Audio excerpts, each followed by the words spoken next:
And we got the chat, so we'll use the chat button just to communicate for now.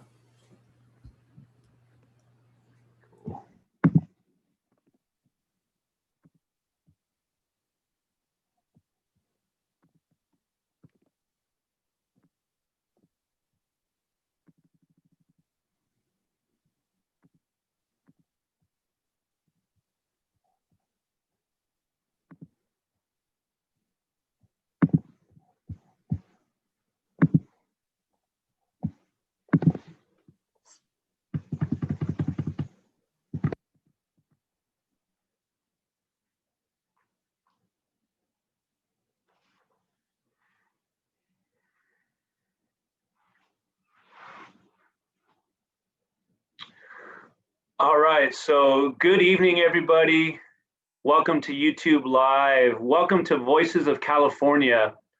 This is a virtual open mic. It's hosted in support of and with support from Tia Chucha's Centro Cultural and Bookstore in Silmar, California, of course. Thank you so much to Luis and Trini Rodriguez, Andrea Lopez, and the whole support staff at Tia Chucha's for their hospitality. We will be showing and telling their donation website link in a few minutes and throughout the night. We hope that you can support this great place. My name is Pete Reel. I'm co-hosting the night with Matthew Mejia from Nervous Ghost Press. He'll introduce himself in a bit. I've been a high school English and Spanish teacher for 17 years, and I'm a passionate fan of so many of these writers on the panel, and an aspiring writer myself. I'm incredibly lucky to be part of this night, and so I'll try to keep my remarks fairly short so that we can get to the talented folks you're here to see. Ever since I was a little kid, taking full advantage of that 15 to 20 book allowance at the library, I've been transfixed by chill-inducing writing, whether it was a children's book about Jackie Robinson, or when I read S.E. Hinton's Outsiders and saw that the beginning and the end were the same, when I stepped out into the bright sunlight from the darkness of the movie house, I had only two things on my mind: Paul Newman and a ride home. KRS-One with Overseer and Officer, Overseer, Officer, Tobias Wolff, all of these authors, writers, songwriters, the list of thrilling writing goes on and on. I host a podcast called the Chills at Will podcast, and it's about the visceral beauty of literature, those lines and phrases that give you chills, that give you thrills. I have 19 episodes of that, and I've actually had the pleasure to analyze and discuss some of Miss Helena Maria Viramontes' writing on episode 17. Episode 16 with Huda Al-Marashi, who will be speaking later. And the most recent, an interview with Mike the Poet Songson. I'm going to read a short piece here. I'll show the info for my podcast later, and then I'll pass it over to the real talent. My piece, that's somewhere between a poem and a short story or flash fiction, is called The Death of Humility, an elegy in 6 parts. Part 1, English teacher extraordinaire. He'd been down with the beat poets, dabbled at Oxford, knew Ginsberg, lived a life of writerly leisure and cafes and long talks about existentialism. His beard and pipe were accessories sold separately. His nom de teacher, imposed by decades of admiring students, was Yoda, and it was God. His critiques welcomed and reveled in. His red pen equally feared and embraced. We've been discussing Shakespeare, the hot day and impending bell frazzling our thoughts until a classmate, possessed by a demon who dared question our wise one, asked a question which eludes my memory all these years later. Professor Yoda's answer, though, emblazoned in my mind's eye. I don't know, he said. I haven't thought about it enough. 2, I don't know. I haven't thought about it enough. Can you imagine number 45, DT, the orange man in the red hat, saying that? Laughing at himself? Pausing to think before babbling? letting an expert talk without interrupting to give his own take, saying, I don't know, I'm sorry. Part 3, humility is dead. It's dead, but like a coward, it dies 1,000 deaths. Humility died when 45, filthy rich off the backs of immigrants, because the cruelty is the point, called for heat rays at the wall, decried the rapists being sent from Mexico, and said Norwegians good and Haitians bad. Humility died when your Facebook friends who slang nutritional supplements become parenting gurus, dispensing advice for a small donation to the Dads for the Future conference. Only 7 slots left. Register now. Humility died when your pastor friend, you know, the one who has a YouTube channel and paywall to serve his flock, told you how you should feel after your friend died and made a not so subtle plea for you to join his church. Humility died when those iced out prosperity gospel adherents vouched for 45's faith, promised his bond with God, and laid hands on him in the Oval Office, while in his head he scoffed at the suckers and thought of Laura Ingram's rant about PC culture the night before on Fox News. Humility died with those manicured hands laid on top of him, the hands of snake oil salesmen who, with heads bowed in prayer to their golden God, live out their Old Testament fantasies and babble in tongues about being blessed while doing everything they can to hoard their blessings. 4, may I humbly suggest a favorite Bible verse for 45, that elusive favorite that he can never seem to put his finger on when asked. How about Matthew 5:5? Blessed are the meek, for they shall inherit the earth. Or Matthew 19:24, again I tell you, it is easier for a camel to pass through the eye of a needle than for a rich man to enter the kingdom of God. 45, when asked about God, I don't like to have to ask for forgiveness. 5, in November 2017, the Navajo Code Talkers were honored at the White House. These men, their people judged dispensable for centuries, their land coveted, yet pretty much forgotten about in 2017, hobbled in, many in their 90s, many in wheelchairs. They had to listen to 45's unintentional speaking in tongues, these men whose very genesis was against all odds. And they looked baffled as 45 zigged and zagged and put a hand on the closest man to him, saying, you were here long before any of us. Although we have a representative in Congress who they say was here a long time ago, they call her Pocahontas. The gall of that man.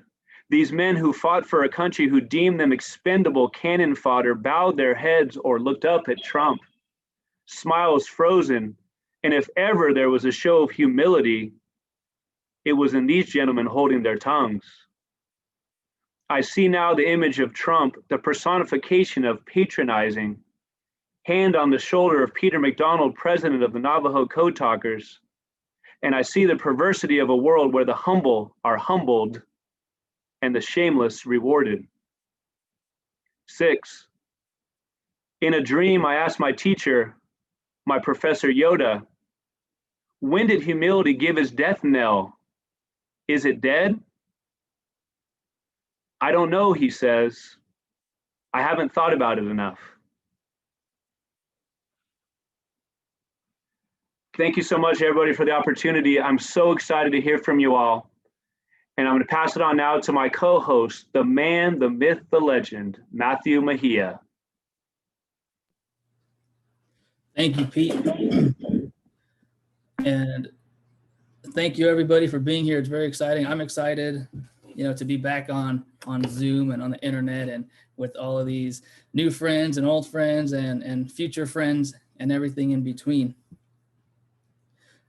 I want to also thank Tia Chuchas and Luis J. Rodriguez for working with Pete and I. I'm the publisher here at Nervous Ghost Press, and I'm just, I'm very excited. I'm going to mess up my words, every once in a while, but Tia Chuchas is a very important place in my life because it was the first venue where I did a poetry show that wasn't a school sanctioned event. ELAC East LA College was the first place I ever performed publicly. It was the first place I yelled or even spoke out loud. And then Tia Chuchas became somewhere that I became real, that my voice became real and not just something that my teachers liked or my friends in class thought was kind of cool. And so there's always that initial spot where I was born as a writer, as a speaker, as a performer. And so I'm very blessed to be here. I'm happy and I'm excited. Nervous Ghost Press is always dedicated to our communities. It was brought together by two of my friends, Chad and Michael, after grad school. Nervous Ghost Press is an advocate for our communities, bringing us together and just being strong and showing the world that no matter who we are, where we come from, and where we're going, we are stronger together. We persevere, we grow, and we thrive. And so I want to thank everybody again. Welcome to the Voices of California event. Have your questions ready for a Q&A and discussion at the end of all of our readings.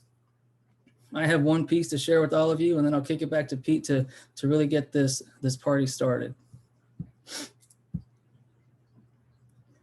Pull the pillow off my face and watch me sleep until I wake up in a perpetual feeling of fear and where am I and where am I? Walking through sun-soaked, coal-smoked air asking Mike where you're at. My chest is heavy, too heavy, I don't belong here, not wanting to accept that simple fact I do not belong here. Too strong, too much, too soon, belonging somewhere different is nicer. It's pretty cool too. Let me curl up inside you, but the roles should be reversed. I'm gonna clasp my arms around you and write another verse. I'm gonna curse, I'm gonna scream, and I'm gonna drink away my dreams until they learn to breathe through poison. The nightmares can't be what they seem so dull. Such a lack of honesty and honest revolution. It's time I die right now. I'm down with that. If that's your death solution, I'll bring you back. Keep you from going from where the things live and where they feed. Just let me know what you want. I'll give you everything you need. These things are scared of me. I know. The strength comes from the willingness to have it, but not show it. You know how that goes. We've done it asking for forgiveness where it doesn't belong, where it doesn't make sense to move forward when you're stuck. Don't turn lights off. The cackles, have you ever heard the cackles? Watching disgusting faces fade away when you wake up, feeling watched by something not quite human. Fight and fight to stay up, not a priest. The wine has left this cup, it turns to you. Now wake up, it's not real. But what if? Simple words change the meaning of existence. What if there's a candle lit, waiting for you to blow it out, but not by your breath? The light's off, not the regular one.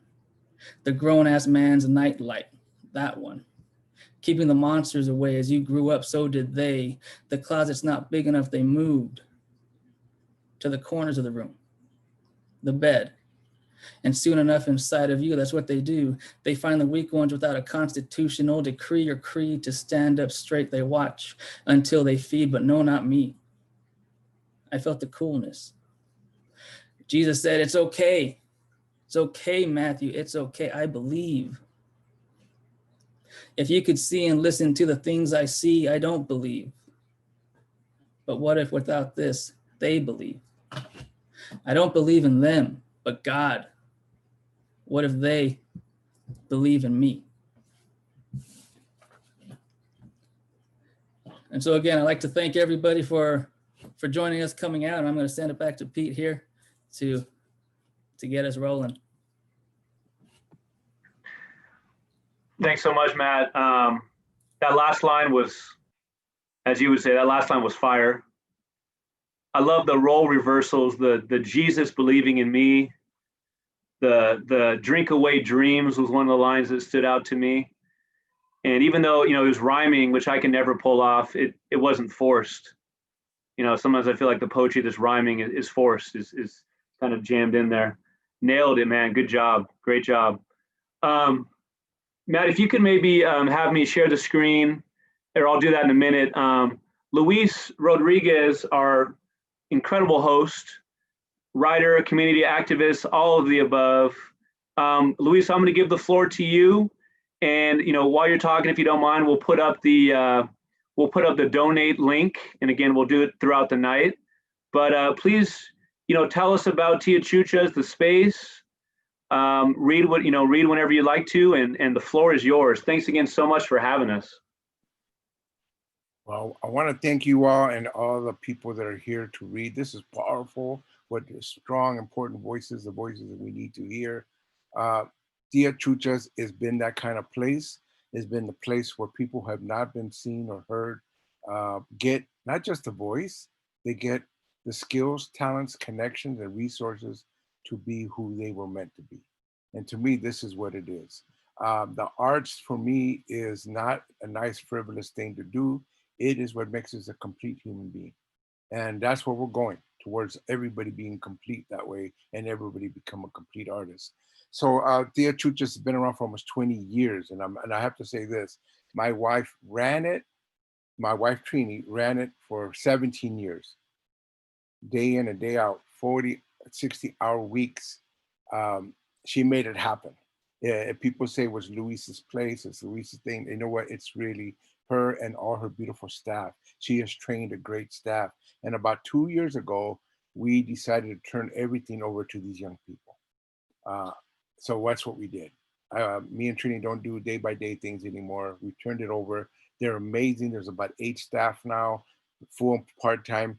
Michael Centeno is our executive director, who I want to give a shout out to because he's doing a great job. Melissa San Vicente is our associate director. Amazing, beautiful young people, all both of them. And of course, Andrea Lopez and Rebecca Gomez and Karen Cerda. There's a lot of people there, you know. We got a great staff, and I just wanted to honor that. Please donate. We're community-based, grassroots, whatever you want to call it. We're organic to the community, and we want to stay that way, but we do need help from everybody. So please donate. And what I want to do then is to do a reading about my Tia Chucha. It's a poem that I wrote to honor her, because Tia Chucha, for those who don't know, means my aunt. My aunt was called Maria de Jesus, and in Mexico, if you have Jesus as a name, either a guy or a woman, you're usually known as Chucho or Chucha. You know, that's God, that's the word. It also, by the way, interestingly, is used for dog. So dog and God spelled backwards and forwards, I mean, they write the same thing. So when you're saying Chucha, Chucha, you're talking about God, but then you're also talking about a dog. To me, that just connects us all. You know what I'm saying? It's not a put down. That's like, we're all one big thing. And you never know, God could be that dog. So anyway, so Tia Chucha, I have to say though, was interesting because she was from Mexico, and she would come every once in a while to LA to visit us. And everybody called her La Loca, the crazy aunt. Everybody's got a crazy relative. You know, everybody talks bad about somebody, or at least says something. And she was really eccentric, but I will have to say this. She wasn't crazy. She was an independent, autonomous woman. And in most of Mexico at the time, a lot of it's still there, most of our families, we don't like or care for independent, autonomous women. You know what I'm saying? She did her own thing. She worked her own vibe. She was a poet. She had a guitar. She sang her own songs. She did her own proverbs. She just was a creative whirlwind. And everybody made fun of her, but I was totally taken by her as a little kid watching her. I loved her spirit, and her creativeness opened up the furnace within me to be creative. I really felt she was my spark. And this is why I named everything. I got a little press that's called Tia Chucha Press, named for her and our center, because I love that spirit and I want to honor that spirit. So this is my poem to my Tia Chucha. It goes like this. I want to make sure I get the right time here. Okay. Every few years, Tia Chucha would visit the family in a tornado of song and open us up as if we were an overripe avocado. She was a dumpy, black-haired creature of upheaval who often came unannounced with a bag of presents, including homemade perfumes and colognes that smelled something like rotting fish and a hot day at the tuna cannery. They said she was crazy. Oh, sure, she once ran out naked to catch the postman with a letter that didn't belong to us. I mean, she had this annoying habit of boarding city buses and singing at the top of her voice. One bus driver even refused to go on until she got off. But crazy? To me, she was the whips of the wind's freedom. A music maker who once tried to teach me guitar, but ended up singing and singing, me listening and her singing until I put the instrument down and watched the clock click the lesson time away. I didn't learn guitar, but I learned something about her craving for the new, the unbroken, so she could break it. Periodically, she banished herself from the family and was the better for it. I secretly admired Tia Chucha. She was always quick with a story, another Pepito joke, or a handwritten lyric that she would produce regardless of the occasion. She was a despot of desire, uncontainable as a splash of water on a varnished table. I wanted to remove the layers of unnatural seeing, the way Tia Chucha beheld the world, with first eyes like an infant who can discern the elixir within milk. I wanted to be one of the prizes she stuffed into her rumpled bag. So thank you. That was an honor for this great spirit, and we want to inculcate more spirits like this. We want to engender more people to just be who they need to be, their authentic lives, not what somebody else says they should be. And so I want to read a couple other poems, maybe a third one if we have time, but these are recent poems. These have not been published. And I want to start with a poem about the work I do in prisons. People know that I've been going to prison for 40 years. I've been teaching creative writing, but also do poetry readings, talks, healing circles. Usually those are one-off, one-time things, but my creative writing classes have lasted for years. I've been at Lancaster State Prison here in California for the last 13 years, going teaching creative writing. And I love these classes. And that's a high security prison. I'm in the general population as well as the programming population. I'm also, I work with lifers, guys who murder people, gang leaders, all kinds of people. But when they're in my class, they're the most amazing human beings. And I have to say, they're decent. I tell my wife, if you go in there, you might just faint. She's never lived this life because they've got tattooed faces. They're all buffed. But when you start getting them talking and we interact, their decency comes out and some of their extreme talent. And so I miss them because I haven't been able to go back to the prison since the pandemic. But I do want to read a poem. By the way, as you know, my son was also formerly incarcerated. He did 15 years in the state of Illinois. So a lot of this is for the work that he had to do to get his life together. He's been out of prison for 10 years this year. And just so you know, he's doing really good, clean and sober, crime-free, gang-free, and also helping at the Chuchas with the work we do. And as you know, my life was like that. I was in and out of jail, juvenile hall, and 2 adult facilities. So I'm mostly formerly incarcerated. But when I went into prisons, it's because I didn't do the big giant state prison terms like my son did, and a lot of these guys. I got helped and mentored out of by the Chicano movement.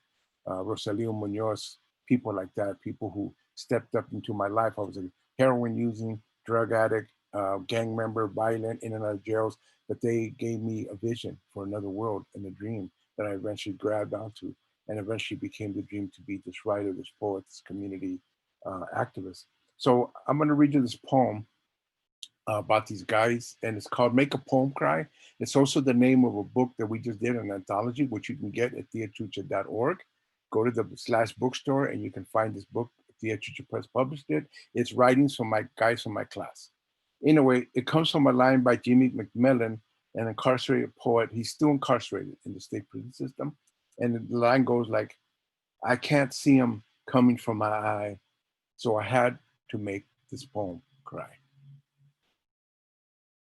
You can chain the body, the face, the eyes, the way hands move coarsely over cement or deftly on tattooed skin with needle. You can cage the withered membrane, the withered dream, the way razor wire shouts, yells, and batons can wither spirit. But how can you imprison a poem? How can a melody be locked up, locked down? Yes, even caged birds sing, even grass sprouts through asphalt, even a flower blooms in a desert.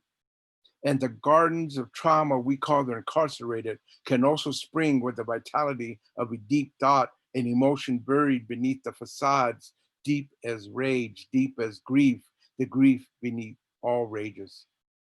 The blood of such poems, songs, emotions, thoughts, dances are what flow in all art. stages, films, books. The keys to liberation are in the heart, in the mind, behind the cranial sky. The imagination is boundless, the inexhaustible in any imprisoned system. And remember, we are all in some kind of prison. If only the contrived freedoms society professes can flow from such water. So yes, in honor of these men who are hurting behind bars, by the way, COVID-19 is taking a lot of them, is affecting them really badly, and it's really sad what they've done. And I hope we can get rid of the whole mass incarceration system entirely. I want to read another poem that I've written about my heroin addiction in my memoir, but I don't really, there you go. I see the Make a Poem Cry book. Thank you. Very good, very good. Please get this book, you'll love it. By the way, my co-editor on this book is a guy that did 38 years. And I met him 13 years ago in my classes, we became friends, and he finally was released about 2 years ago, and he's doing great, writing and editing and doing amazing. But anyway, I have written about my heroin addiction in my memoirs, but I've never really done too many poems, maybe 2 or 3 poems, but not too many. It's a hard thing to write about, I don't know why. But I decided to do a poem about that. I was on heroin for 7 years and other drugs. I let it go, and then I drank for 20 years on top of that, which is actually the drinking did more damage. I was recently hospitalized and had my gallbladder removed. I had a pneumonia, but my liver went bad. I had a draining coming out of my liver for a while. I'm doing really good right now. I don't mind talking about it. I hardly ever talk about it, but I'm doing really good right now that I'm kind of happy.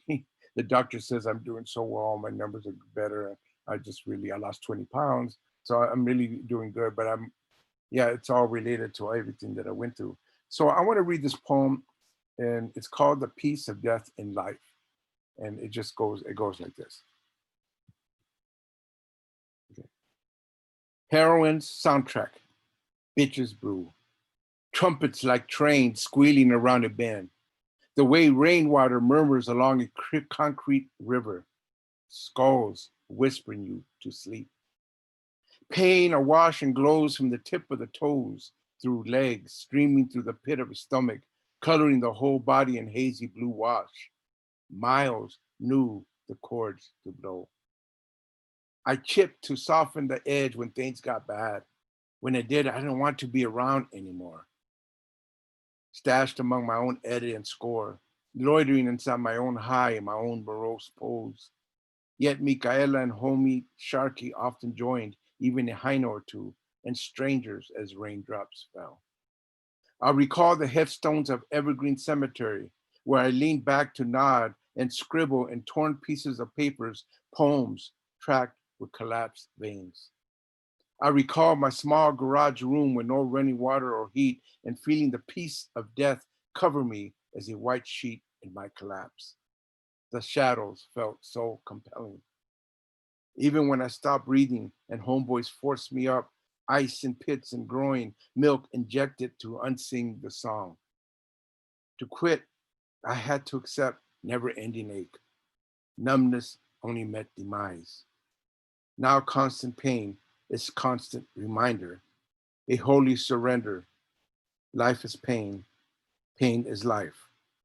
When the pain's gone, so am I. And I just need to add that I've now been sober for 27 years. As many years as I was on drugs or alcohol, I've now finally reached the level where I'm been as sober as long as that. So I'm gonna leave you all with that. Thank you all. I wanna hear the rest of you. Bless you all. More poetry in this world, more poetry, more art, more creativity, more imagination. Thank you.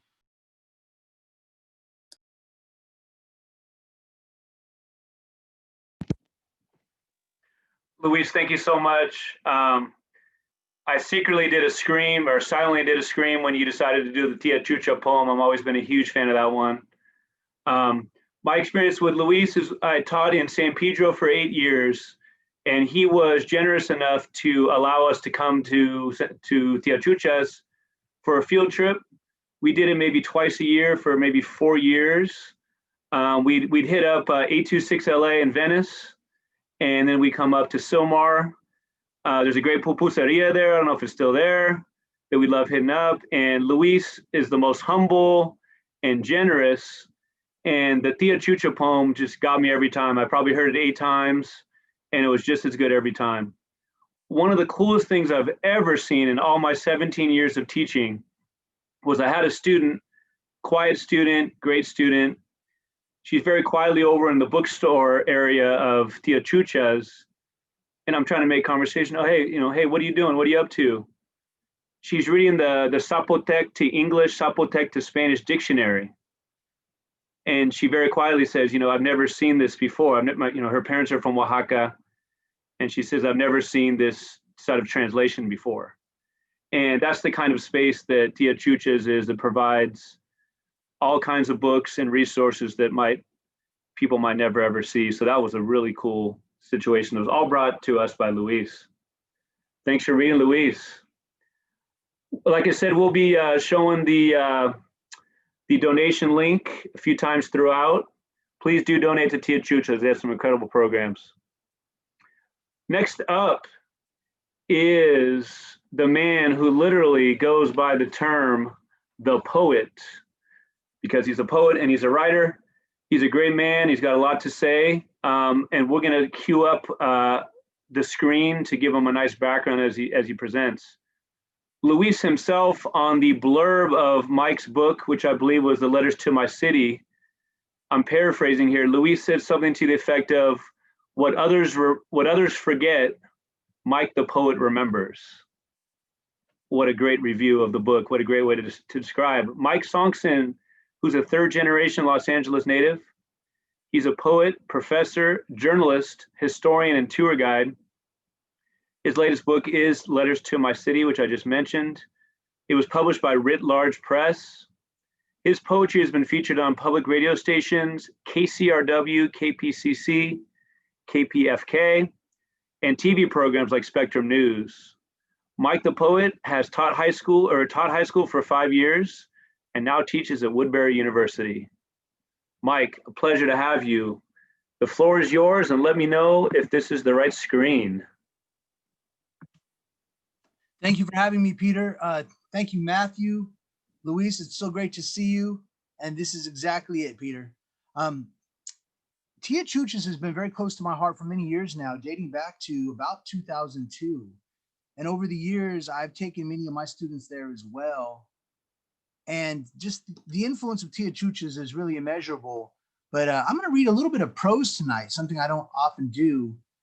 And there's an area along Van Nuys Boulevard that is now become Mural Mile. And there's over between 30 and 35 murals that were painted all along Van Nuys Boulevard.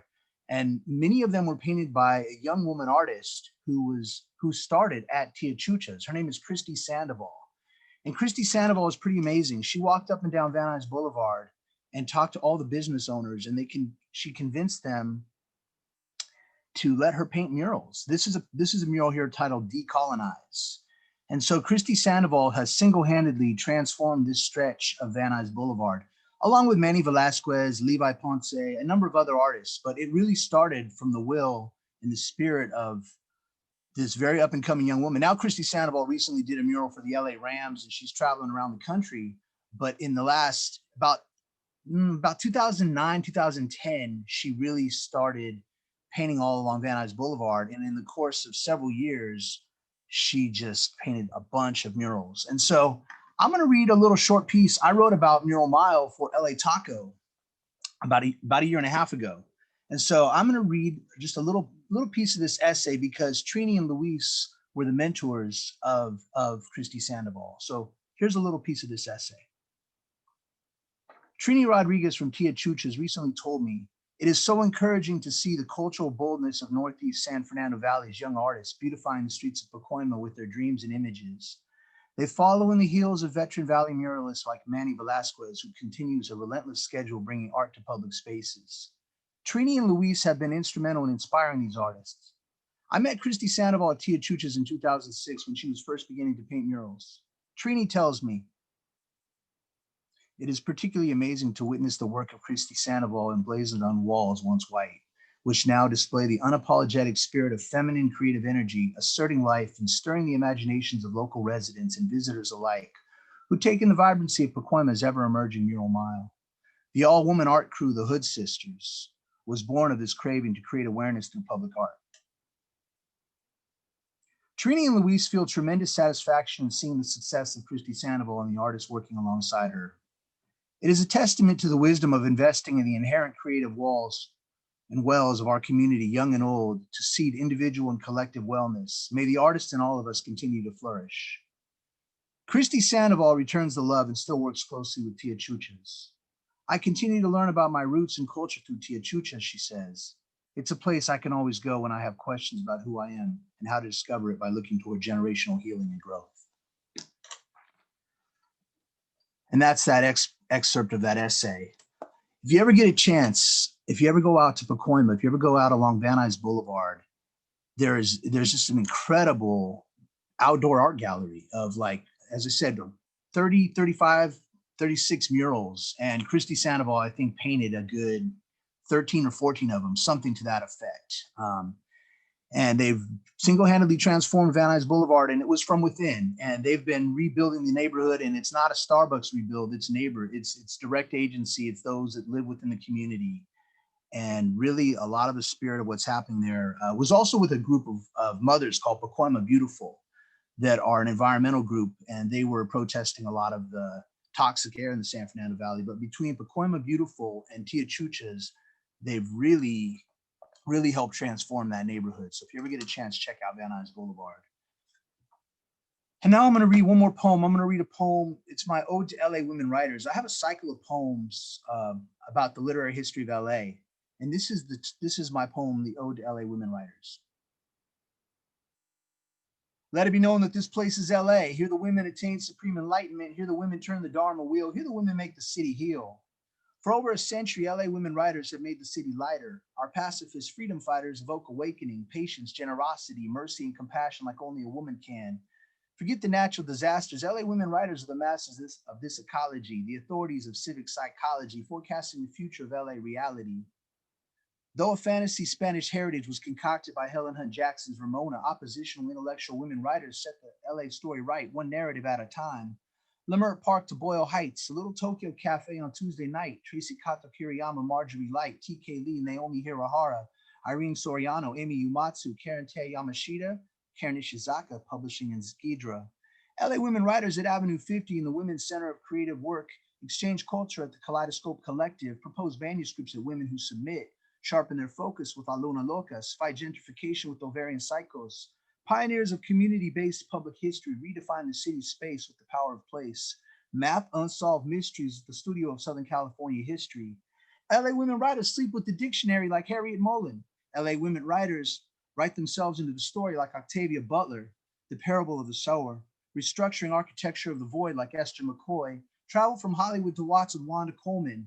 More than the unofficial poet laureate, beyond Bukowski's sister, there was no one more honest. Check her American sonnets. Jane Cortez pioneered the Black Arts movement. She grew up in Watts and attended Compton College. Now Compton native poet laureate Robin Cost Lewis carries Cortez knowledge in A Voyage of the Sable Venus. LA women writers represent East Los Angeles with postmodern prose like Helena Viramontes. The movement is upon us. Behold our divine healers of the word, regenerating LA's spiritual well with poems, plays, short stories, novels. LA women scribes have created a city of their own. Let it be known, rooted in prose and poems. LA women writers dream a literary life like Carolyn C. Dana Johnson connects Inglewood to Moreno Valley. Redefine LA noir with Nina Revoir. Take a drive to Crenshaw 54th with Pam Ward. Head to North Long Beach with Liz Gonzalez. See Poetry's Heart with S. Pearl Sharp. Watch Michelle Clinton decipher good sense from the faithless. Attend a poetry festival started by Suzanne Lummis. Get schooled on topics by Jen Hoffer, or rock bilingual poetry workshops with Gloria Alvarez. Start movements over and over again like Terry Wolverton. There was no glass ceiling at the Women's Building. Only a city of feeling with Alois Klein Healy. Laurel Ann Bogan sings Psychosis in the produce department. Take a drive with Juniper Song and Steph Cha.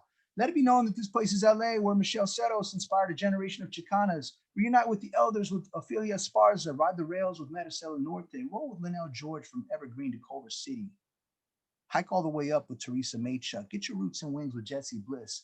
Let Lisa C. transport you on Gold Mountain. Joan Didion to Aaron Aubrey Kaplan. Patty Morrison to Denise Hamilton. Elena Karina Byrne to Carolina Miranda. Wendy Ortiz to Kate Braverman.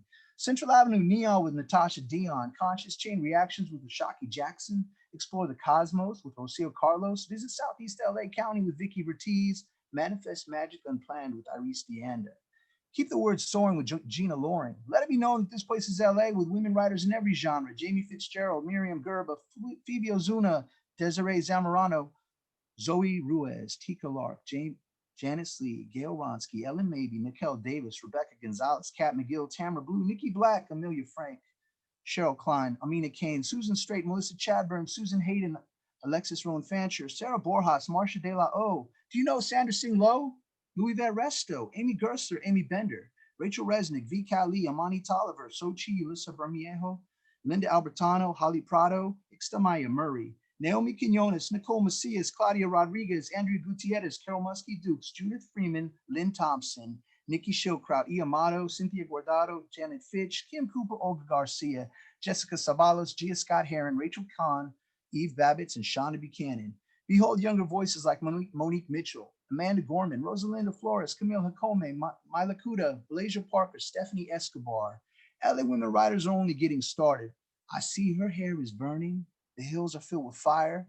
If she said she never loved you, it's you that is the liar. Let it be known that this place is LA. Here the women attain supreme enlightenment. Here the women turn the Dharma wheel. Here the women make the city heal. And a list poem is trouble because it will never be complete. It can never be. For any names you don't see, shout them out. Write your own poem. Let it be known. Let it be known that this place is LA. Here the women attain supreme enlightenment. Here the women turn the Dharma wheel. Here the women make the city heal. Thank you so much, everybody. That's from Letters to My City. Thank you. Thank you, Mike. I want to say a few words about Mike. You know, Mike is someone that I've met, and he always inspires me and makes me remember my roots, where we've come from. And something that Mike never fails to do is remind us who our community is, where we're going, and show us where we've been. And inside of Mike's vein, you know, his veins is the LA River, forever and always. And Mike and Tia Chuchas, it shows us how our community is stronger together. It builds and it grows and it recedes and it comes back stronger, and we fall down and we get up and everything in between. And that's what these events are about. That's what all of this is. And it's just so great to see it in action, to see how our words are represented on murals, how our emotions are represented in words and everything else. It's amazing. It's the power of place. You know, Mike speaks about home, and our home is where we put our feet, where our dirt is. The dirt under our shoes is our home, where we bleed and where we cry. And I think it's just so powerful. And so thank you, Mike. And I'd like to introduce our next speaker here. Born in East Los Angeles, one of 8 siblings in a working class family, her career began with her work for the avant-garde Chicano magazine Chisme Arte. Assigned as literary editor, she began to develop a style that reflected her understandings and upbringing in the streets of LA. She is the author of The Moths and Other Stories and 2 novels, Under the Feet of Jesus and Their Dogs Come With Them. She has also co-edited with Maria Herrera Sobek 2 collections, Chicana Rights, On Word and Film and Chicana Creativity and Criticism, a recipient of numerous awards and honors, including the John Dos Passos Award for Literature and a United States Artist Fellowship. Her short stories and essays have been widely anthologized, and her writings have been adopted for her classroom use and university study. Helena Viramontes, thank you so much for being here. We're excited to have you, and I look forward to hearing you speak.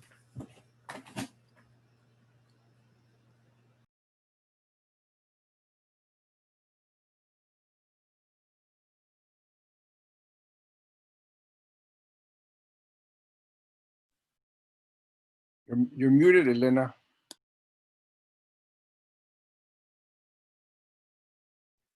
All right. Okay, sorry.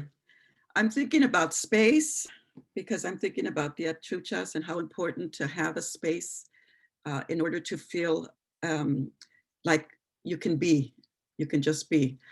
And Luis and I go way back. We go back to a space that we had, that we shared before, Latino Writers and Film, the Latino Writers Association.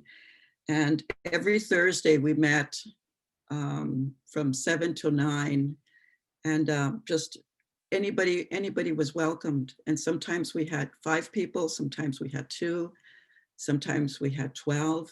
But it was one of the most exciting times of my life, because it allowed an opportunity for us to get together as a community and talk to each other about our work. And also, I don't know, at that point, I always felt that we were going to change the world, that we were going to transform the world. And if we didn't do it through our activism, we could do it through our words. And I've always felt that way till this day. I always feel that way. I always feel that the power of the word to transform. And in any event, I just want to thank Luis. I want to thank Trini. I want to thank all of you for allowing me to be a part of the Voices of California. Earlier, I was telling Matt that I am a California writer, though I haven't lived in California for 26 years, because I've been here in Central New York. But all of my work has always been about California, whether it's been in the fields, or whether it's been Southern California, or specifically LA. And so all of my work has been there. So in fact, I was going to read a section of my new novel in progress, but after listening to everybody, I got coward. I got cowardly. And so I'm just going to read from the Moths, because I rarely have an opportunity to actually read the short, even though it's you know, people have told me how much they like the short story, but I hardly read it.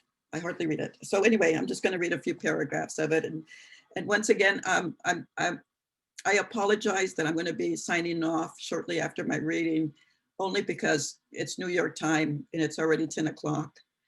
It's going to be 10, and so vieja, you know, I get tired. Anyway, this is the Moths, and I wrote the Moths as part of the Latino Writers Association. I wrote it when I was in my early 20s.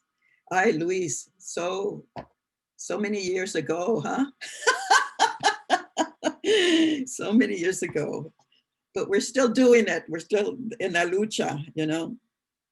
Okay, the Moths. I was 14 years old when Abuelita requested my help, and it seemed only fair. Abuelita had pulled me through the rages of scarlet fever by placing, removing, and replacing potato slices on the temples of my forehead. She had seen me through several whippings, an arm broken by a dare jump off Tio Enrique's tool shed, puberty, and my first lie. Really, I told Mama, it was only fair. Not that I was her favorite granddaughter or anything special. I wasn't even pretty or nice like my older sisters, and I just couldn't do the girl things they could do. My hands were too big to handle the fineries of crocheting or embroidery, and I always pricked my fingers or knotted my colored threads time and time again, while my sisters laughed and called me bull hands with their cute water-like voices. So I began keeping a piece of jagged brick in my sock to bash my sisters or anyone who called me bull hands. Once, while we all sat in the bedroom, I hit Teresa on the forehead, right above her eyebrow, and she ran to Ama with her mouth open, her hand over her eye while blood seeped between her fingers. I was used to the whippings by then. I wasn't respectful either. I even went so far as to doubt the power of Abuelita's slices, the slices she said absorbed my fever. You're still alive, aren't you? Abuelita snapped back, her pasty gray eye beaming at me and burning holes in my suspicions. Regretful that I had let secret questions drop out of my mouth, I couldn't look into her eyes. My hands began to fan out, grow like a liar's nose until they hung by my side like low weights. Abuelita made a balm out of dried moth wings and Vicks and rubbed my hands, shaped them back to size. And it was the strangest feeling, like bones melting, like sun shining through the darkness of your eyelids. I didn't mind helping Abuelita after that, so Ama would always send me over to her. In the early afternoon, Ama would push her hair back, hand me my sweater and shoes, and tell me to go to Mama Luna's. This was to avoid another fight and another whipping I knew. I would deliver one last direct shot on Marisela's arm and jump out of the house, the slam of the screen door bearing her cries of anger, and I'd gladly go help Abuelita plant her wild lilies or jasmine or heliotrope or cilantro or yerba buena in red Hill Brother coffee cans. Abuelita would wait for me at the top step of her porch, holding a hammer and nail and empty coffee cans. And although we hardly spoke, hardly looked at each other as we worked over root transplants, I always felt her gray eye on me. It made me feel, in a strange sort of way, safe and guarded and not alone, like God was supposed to make you feel. On Abuelita's porch, I would puncture holes in the bottom of the coffee cans with a nail and a precise hit of a hammer. This completed, my job was to fill them with red clay mud from beneath her rose bushes, packing it softly, then making a perfect hole, 4 fingers round, to nest a sprouting aguacate pit, or the spidery sweet potatoes that Abuelita rooted in mayonnaise jars with toothpicks and daily water, or the prickly chayotes that produce vines that twisted and wound all around her porch pillars, crawling to the roof, up and over the roof and down the other side, making her a small brick house look like it was cradled within the vines that grew pear-shaped squashes, ready for the pick, ready to be steamed with onions and cheese and butter. The roots would burst out of their rusted coffee cans and search for a place to connect. I would then feed the seedlings with water. But this was a different kind of help, Ama said, because Abuelita was dying. Thank you. Thank you very much. Thank you.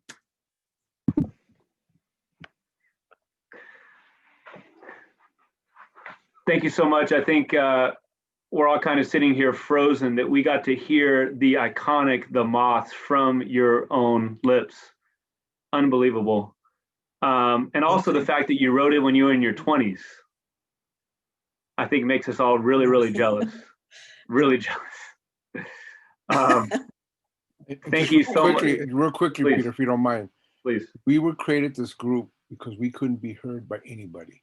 But we had stories after story after story. And we created our own little center in which our stories could find fruit and place. And so I just want to honor Helena for being part of that.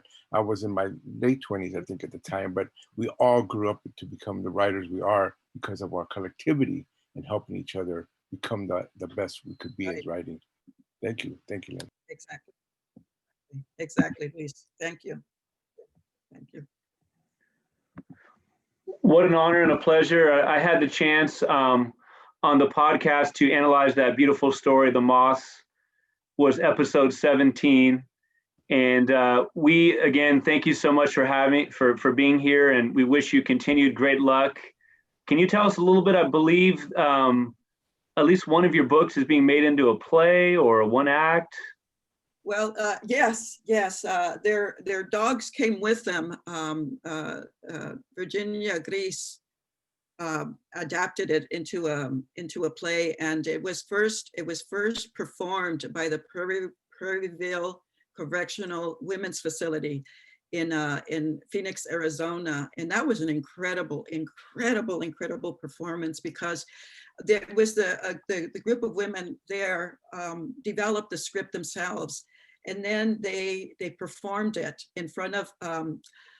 There was only about 15 of us that were invited to go and go into the correctional facility and see them performed. And let me tell you, it was one of the most powerful and touching experiences, certainly of my life. All I could do was cry by the end of the play. And later on, Virginia Grace produced and directed, along with Kendra, the play, but this time it was done under the freeways. And this was in October of last year in Tucson, Arizona. They literally performed the play because the book deals with the coming of the freeways in East LA. And so they literally performed the play under a freeway overpass. It was an amazing performance, and it was sold out for the 3 days that it was performed. So I'm just truly very lucky to have these women in my life who understood the book, and Martha Gonzalez wrote original music to go with the play. So I still have the beautiful little booklet that the women in the correctional facility made for the performance of their dogs. And there was one actually inmate who said, "I'm no longer afraid of freeways." I just thought that was the most beautiful thing. Such a beautiful comment. So anyway, yeah, thank you, Peter, for asking. Thank you. Thank you for being so giving of your time and your activism and continued good luck and health and everything. Thanks so much. Thank you, Peter. Thank you, Matt. And thank you, everybody. And Luis, love you always, okay? Love you all. What a pleasure, what an honor. Was able to analyze The Great Moths. If you have not read The Moths, please do that tomorrow, do that tonight. The episode before that was with Huda, who I'm gonna introduce in a minute. And I even had a chance to interview Matthew and Michael Nicholson, who are with Nervous Ghost Press. And it's called the Chills at Will podcast. You can find it on Apple. You can find it on Spotify, all of those main things. As I said, next up is a fellow Santa Clara Bronco. And so honored to have a fellow Santa Clara Bronco with us. And that's Huda Al-Marashi. Huda is the author of First Comes Marriage, which I believe you can see in the poster in back of her, right? First Comes Marriage, my not so typical American love story. This was a memoir that the Washington Post called a charming, funny, heartbreaking memoir of faith, family, and the journey to love. Her other writing has also appeared in the New York Times, Washington Post, LA Times, Al Jazeera, and elsewhere. First Comes Marriage was longlisted for the Chautauqua, wasn't that hard, thank you. Chautauqua Prize and a finalist for the Southern California Independent Booksellers Award. Huda, I'm going to go ahead and mute myself. Thanks so much for joining us. It's an honor to have you.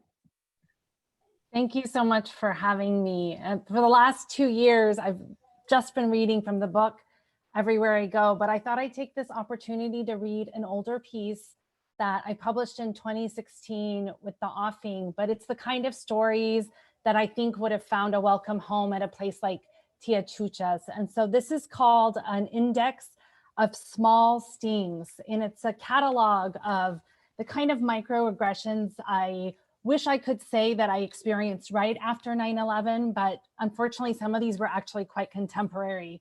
And it catalogs, you know, a good span between 2001 and all the way up until when this piece was published. So an index of small stings, all girls. I am visiting the all girls boarding home outside of Guadalajara, Mexico, where I'd once spent 2 years volunteering. Located at the end of a bumpy cobblestone street in a town whose name literally translates to Farm City, this internado had no internet or cable. Its only television was stationed on a rolling cart with a VCR. Near the end of my visit, one of the girls I'd been particularly close to asks, "Are you really Muslim?" She knows the answer to this question. Before I left, she'd wanted me to sponsor her confirmation, and I told her why I could not. Now it is 1 year after 9/11. And even though I can't imagine how the news traveled here, I fear there is a reason why she is asking me again. Yes, I say. But aren't all Muslims terroristas? She asks. Christmas. My husband and I are at the post office mailing boxes to our new apartment in New York before we drive across country for the start of his medical training. He is dark-skinned and unshaven, black curls peeking out from under a baseball cap. I wear my hair in a bun, a floral skirt, and sandals. The people behind us grow restless. A tall guy in a plaid shirt tells the lady behind him, "You can always tell when it's Christmas in someone else's country." Defense. I'm in John F. Kennedy Airport's baggage claim, my firstborn in my lap while my husband waits in the cold for car service. I offer a young woman struggling with the payphones my cell phone. After calling home, she sits next to me. We talk about my baby and her siblings, and then she says, "They say there's going to be war with Iraq. What do you think?" I don't support war of any kind. Nobody does, but don't you think we need to defend ourselves? No, I don't. We're not at any risk in Iraq. But there's no telling what those people will do, she says. I am one of those people, I say. And she stumbles to tell me that her father once worked with a Muslim who was a really nice guy. First day, preschool. I'm in the office on my son's first day of preschool, chatting with a Peruvian mother whose son also started school that day. The administrative assistant in the back office calls out to the woman with the updo at the front desk. "Did you get a load of the father's name?" My breath suspends. I know my husband's once ordinary Arabic name now has inflammatory connotations. The woman quickly gets up, perhaps to inform her workmate that I'm there. When she returns carrying the scent of a powdery perfume, he smiles awkwardly and says, "How many languages do you speak?" 3, I answer, my voice soft. And in that same nothing voice, I ask, "Not my husband's name she was referring to?" "Oh no," she denies, shaking her head with so much exaggeration her beaded necklaces clack together. Hush. It is Eid al-Fitr, the celebration that marks the end of Ramadan. After prayers at the mosque, my mom friends and I take our children to a pancake house for our first breakfast in a month. While we wait for our food, we put coloring books and toys in front of our children. From across the restaurant, an older man calls out, "This is not a playground. Control your children." The dining room grows still. Encouraged, he continues, "This is a restaurant. People are trying to have a conversation." We eat our meal in disbelief, shushing our children constantly, but when we leave, the man follows us to the cash register. "I'm not a bad person," he says. "You people are just overly permissive with your children." As if our professions and educations can redeem us, my friend, the only one among us who happens to wear the hijab, says, "You people? We're Americans, and all 3 of our husbands are doctors working at your local hospitals." She pauses, flustered, and then adds, "I'll have you know, I graduated from Stanford University. The only place I'm from is California." Indians. I'm in the audience at a literature review for an Arts Council grant. One of the panelists is effusive about my work. He says the topic is timely, and even though all my characters either wear veils or have mustaches, they are well drawn and real. When it's the second panelist's turn to speak, she says, "This didn't interest me as much. I knew by the title it was going to be about Indians." I describe myself as Iraqi 5 times in my submission, and none of my characters wears a veil or has a mustache. At the break, I share my concerns with the moderator, and she promises to make a correction if it happens again. When the session resumes, the same panelists refers to my submission's Indian theme as a liability. The moderator leans into the microphone and says, "Middle Eastern," as if this in itself is a fix. I sit there holding everything that is wrong with this mistake. Neighbor. At my condo association garage sale, a Palestinian woman asks me to give her several things because she has diabetes and a sick husband and a daughter who's married to a terrible man who does not provide for their baby. I imagine she makes these requests because we share the same language. I tell her to take whatever she wants, and then I help her load her car, where I discover a trunk full of car seats and baby clothes similar to the ones she picked from my driveway. I push away the sense that I've been hustled with the reminder that the woman is clearly still in need. At a lull, I walk over to my neighbor and ask, how's it going? Slow, she says. Those Arab women are the worst. They always want something for nothing. But then I think about how awful those women's lives are, and I just want to ask them, do you know Jesus Christ? Over here. I'm writing in a coffee shop, trying to tune out the interview for a sales job taking place at the table in front of me. The employer is grandiose and full of bluster, and he tells his applicant, some people are gonna say, what's a Mexican guy like you doing making $5 grand a week? But I got no problem with you being Mexican. As long as we speak the same language, I can get along with anyone. I just don't like Arabs. They want to kill my people. They want to kill yours too. You were here for 9/11, right? My fingers stop moving on the keyboard. I command myself to react, to interrupt, to at least make light of his comments in an offhand way, but I am shaking. I pull out my notebook, write down his words, and pretend this attempt at record keeping equals doing something. Tattoo. The clerk at my local grocery store has a tattoo across his forearm in thick black Arabic letters that says kafir. I'd heard of US soldiers inking the word unbeliever on their bodies as if this alone had the power to antagonize their Muslim enemies. I want to ask him if he knows that anyone belonging to any Abrahamic faith is not considered a kafir. I want to tell him that even if he truly were an unbeliever, the Quran says, I shall not worship that which you worship, nor will you worship that which I worship. To your religion and to me mine. Instead, I watch this arm that likely wielded a weapon in my ancestral home scan my fruits and vegetables, my butter and milk, and place it in a bag. I wonder if he even realizes his tattoo offends me, that it brings war into a supermarket and changes the way I feel about living in a town where I've seen trucks, they are always trucks, with ISIS hunting permit bumper stickers. But this is not a conversation for a checkout lane, and I am silent. I am always silent. Thank you. That's it for me.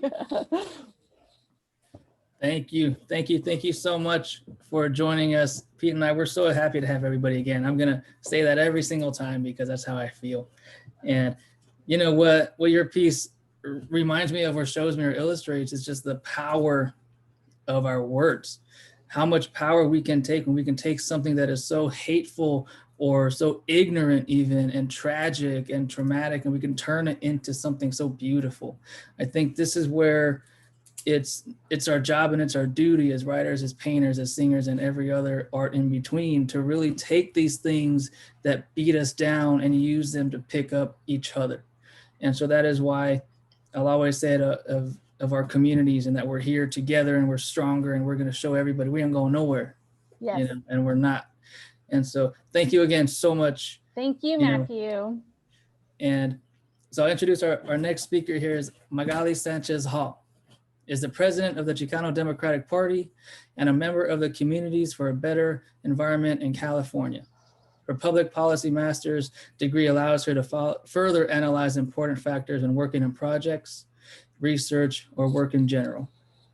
She is very involved in her community, as we all are, right? That's the whole point, community, and considered an activist on social economic justice and environmental justice. Her stated goal is to bring some relief to her community by pointing out core issues affecting children and women with the intention to bring quality of life. And so it's our pleasure to introduce everybody and welcome you, Magali Sanchez Hall. Thank you so much. Thank you. Thank you so much. I am so impressed and humbled to be with all of you, especially hearing all these wonderful articles, poetry. It's just, it blows my mind because I'm an activist. I'm right there fighting. I'm in the front line. Somebody was asking me, where is the Chicano movement going? And I said, you know what? We have to transcend. It's time to transcend, but don't forget, we need to bring back and learn from those who really open the doors for us to have access to education, to have access to some quality of life, access to some jobs, right? So let me just tell you a little bit about me, about how I came to this country. I'm an immigrant that was brought here at the age of 11 years old by a single mom with 3 children. I went to, I don't know if you are familiar with Wilmington. I know Peter is. I grew up in Wilmington, which is what we call in the area of the ghost town. I don't know if you're familiar with ghost town. No one goes in there. The police doesn't even come in. So I grew up in a very harsh situation with a single mom trying to go to school. And I was mentioning to Peter that the only way I will eat is during the day. It's if I went to school, because that's where I had my breakfast, my lunch.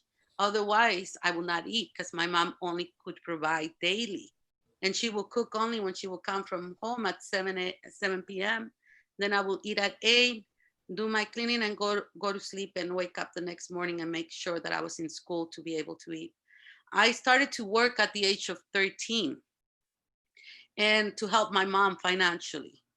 And then in Wilmington, I learned that, that I had this resistance learning English, first of all, because I was leaving my language behind.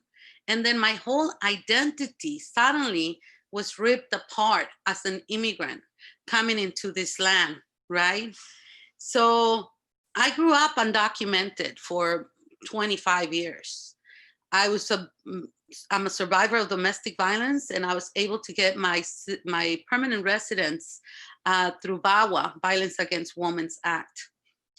Right there, and then as soon as I got my permanent residency, I went to school, got my my GED, and enrolled myself in a community college, Harbor Community College. And in that process, I always said, well, I always wanted to go to school, and my dream school was UCLA. And in that process, I learned that the whole system was also pushing me down and rejecting me, from the counselors to the teachers, the professors. When I said I was going to go to UCLA, people would laugh at me. They say, you need to get into the honors classes, otherwise you're not worthy of going to UCLA. So I got into the honors classes. My brother was run over and killed in Wilmington, and I couldn't finish one of my classes. And I realized this is not the path. People don't understand, all these things that I'm fighting and all these things that I'm going through. So what I did is pull out from the honors class so I could get a decent grade. And I went to UCLA for Bodies Day one day, and I found a flyer on the floor at the community college. And I learned that there is a process for us Latinos that are coming from low-income communities, that are struggling, that have never been out there in a university. There's a path. There's a path for us to get into those educational pipelines. I went, transferred to UCLA with 3 children, single mom. Then I got invited to go into the Master's in Public Policy because all the activism and the work that I was doing, and I was not even aware that I was doing all that work. I didn't know that to be involved in a presidential election, working as a volunteer, will get me into UCLA. I didn't know that, putting a traffic light where there was 3 accidents a week, and my community was asking for over 30 years. And I actually made it happen, mobilizing my community and getting 5,000 signatures where my brother was killed. And we got it there. There's a traffic light. I didn't know the power that Latinos we have. and I learned when I got to UCLA. Everybody wanted me to come into the department. Everybody wanted me to come and learn so I could take that knowledge and take it back to my community, and that's what I did. So now, going to where I am now, I was just recently reached by several groups of people, because guess what? Again, we're being left out of the bus of the decision making. Both political parties right now, the Republicans and Democrats, have left us out again. Never considered that the Latino vote, which is, we're a powerhouse, we're a monster, 32 million eligible to vote, and nobody did anything. Nobody has done anything. And then suddenly they saw, you know, we need to mobilize because this is the ones that are going to make the final decision. 3 weeks ago, I was just approached about 4 weeks ago that they needed to take the Latino vote out through Flip the West and also commit to Flip Blue. And now what we're doing is that we're going in every state where we have high numbers of Latinos trying to take out the vote. Because guess what? I helped my South Central farmers here. And I found out that I am an activist. I'm trying to protect them, but the same system is oppressing them. And the same system that is oppressing them doesn't want to listen to them because they don't have the connection to the elected official that can actually help them. And they don't really care because that's not the community that is going out there and vote. So what we want to do now, and I understood now why all these programs suddenly wanted to support me, the Chicano Studies Department, all the professors there, they were looking, they know that I'm a doer. You put something in front of me, money is not a question. I don't care. I really don't care. When I got this project that they told me, you're going to be a consultant, we're going to pay you this. You know what I did? I hired a whole bunch of Latinos and Latinas. And I said, you guys are the force. This money goes to you. You make it happen. I'm just going to go ahead and direct you and give you all my knowledge, and I will train you. And I will make you a leader that you are. And that's exactly what I'm doing right now. And I see that we have a need to have fair representation. I am an activist on environmental justice. I am an activist on social economic justice because I've been there. My community in Wilmington is dying. These refineries are killing us, are killing our children. You go into a school with a headache and you don't think, what do you think you're gonna learn? Nothing, nothing. And my community is basically, in a way, being left to our own device. And like I said before, most of the people that get educated, they leave. They don't want to stay there. And I am there and I'm not leaving, because if I leave, then I'm going to be doing exactly what everybody else has done with us, left us to our own device. And I urge you now, each one of you, you are leaders, take out the Latino vote. We need to do this. This is our time. This is the only time that we have that we can speak louder than ever and say we want to have fair representation. And they're going to look at us and they're going to say, what is it that you want? And we're going to be able to speak and say what we want. So that's my work. That's all I can give you. I'm very passionate. I do what I do because I love it and because I know there's a calling from above that I answered. And I must continue. And hasta la victoria. Y muchas gracias por tenerme aquí.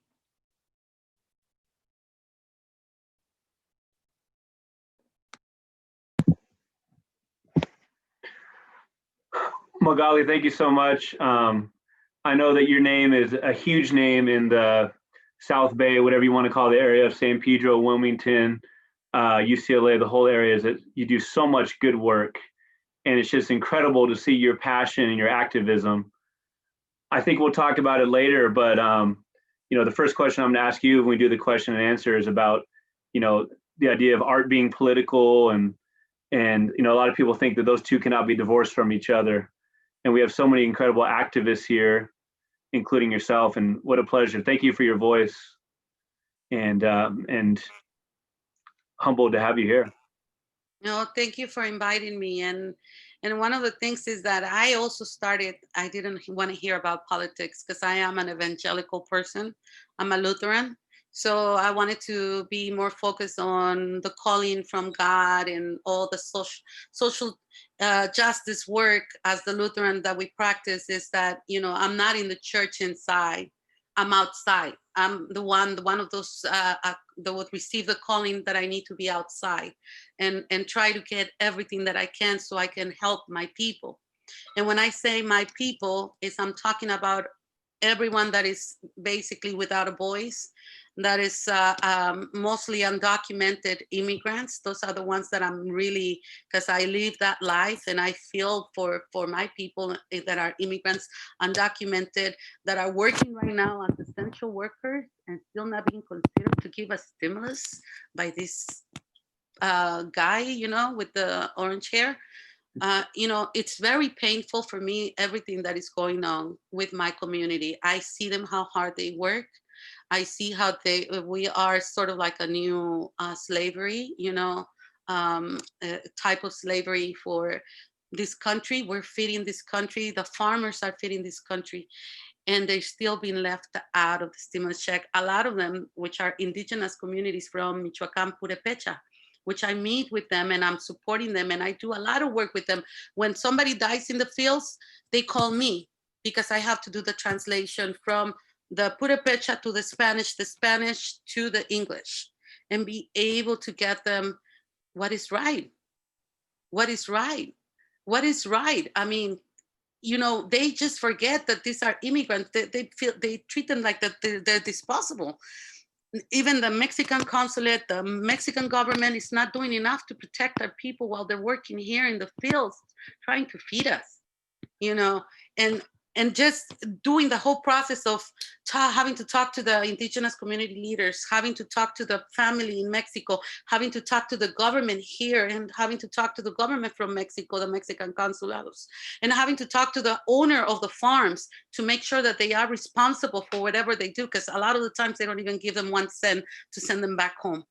So there's a lot that is going on with my community that I called. So I invite you all to see all the work that I would like for all of you to get involved. But at the end of the day, if we don't vote and we don't change these elected officials that are representing us, we're going to be in the same situation. And I learned that the hard way. And now I have to be involved in politics, because that's the only way that we're going to get someone that is going to do right, bring us the resources that we need, and start looking at us at our community as we should be looked at. Magali, are you from Michoacan?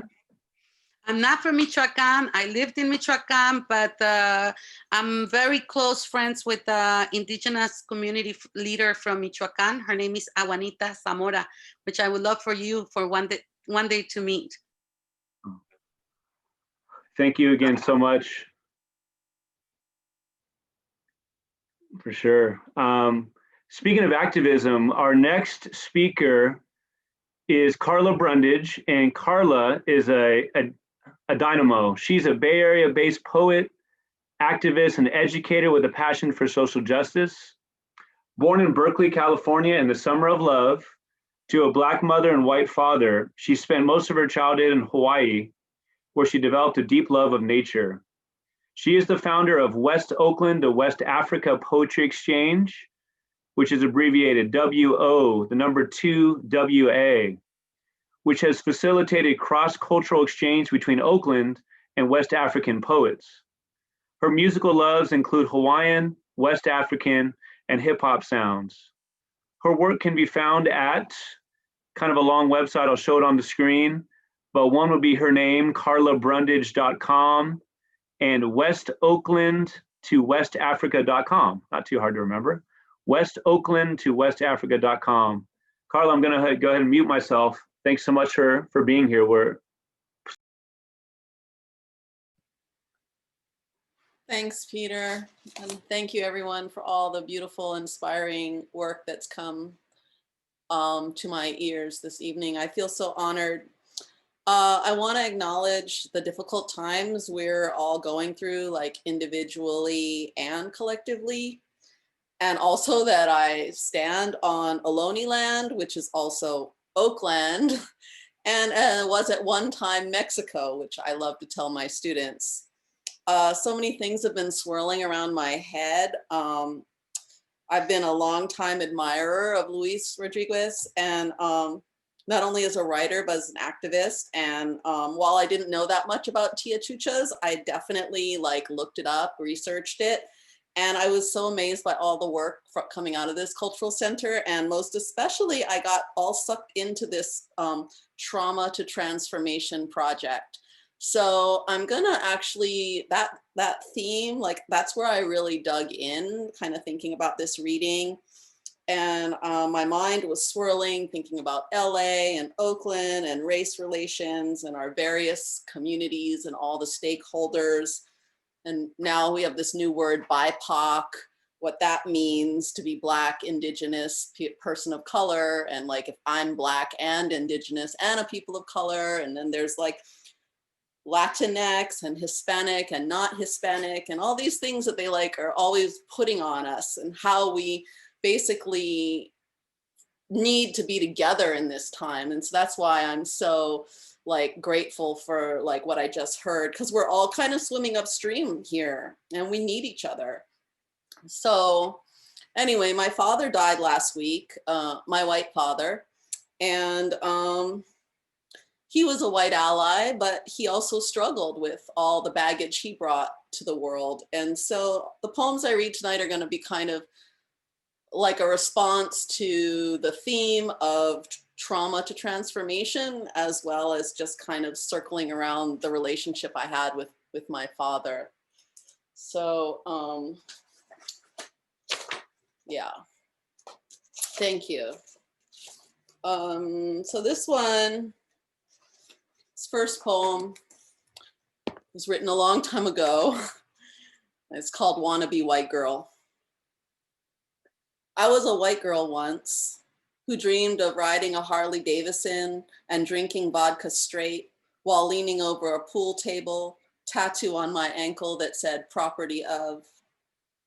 I was a white girl who had white friends and white boyfriends who loved me and drank with me, locked me in closets, told racial jokes, and then apologized. We drank gin and tonic and roamed the streets looking for trouble because it never did seem to come to us. I was white. Yes, I was white. I wore torn blue jeans and tie-dye. I listened to the Rolling Stones and Leonard Skinner. I lived the words they knew. I lived the words and knew the pain they held. When I was white, I dreamed of being Old Homestead Queen at the county fair, where music was real and women wore cowboy boots. I had my Stetson and my buck knife. I danced the two-step and played bingo on Saturday nights. When I was white, I loved a man named Cincinnatus who drove a Harley, flew colors, and lived in West Virginia. We drank every kind of liquor all mixed up into one. We danced to country music and fell out the door when it was time to go. When we fought, it was violent. I rode in fast cars listening to The Who, asking, "Who are you?" But I was white. I was in on the secrets, the truths, and the lies. The only problem was that people kept asking me, "Are you Hawaiian or Chinese, Palestinian or Black?" So I looked in the mirror and saw, my skin is brown, my hair is brown, and I wondered, where did God go wrong? Because being a white girl trapped in a Black body is no small mistake, and the stress was beginning to take its toll. So I killed her. I killed that white girl that I once was. I stopped her life with one clean swipe.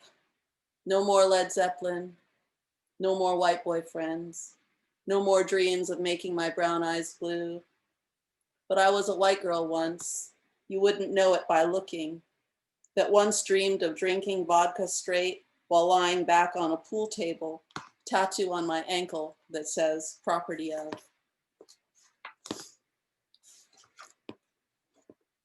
And from my father. Why? Didn't you kill the Black girl too? He asked me.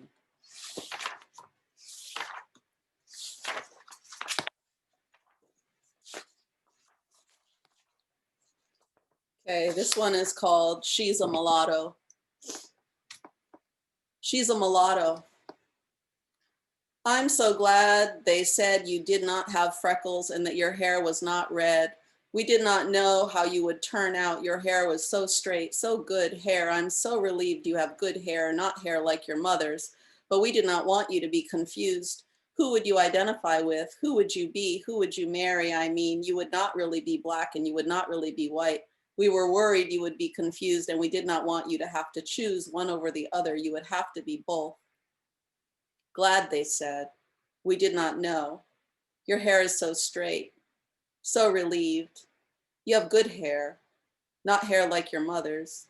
Confused, identify, marry, not Black, not white.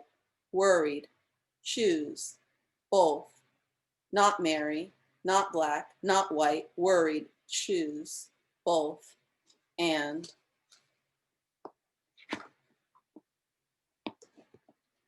okay, more trauma coming along here. This is called Inheritance.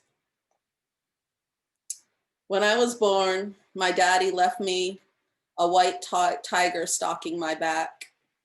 His gift was to be worn like a cloak of invisibility, rendering me power and less.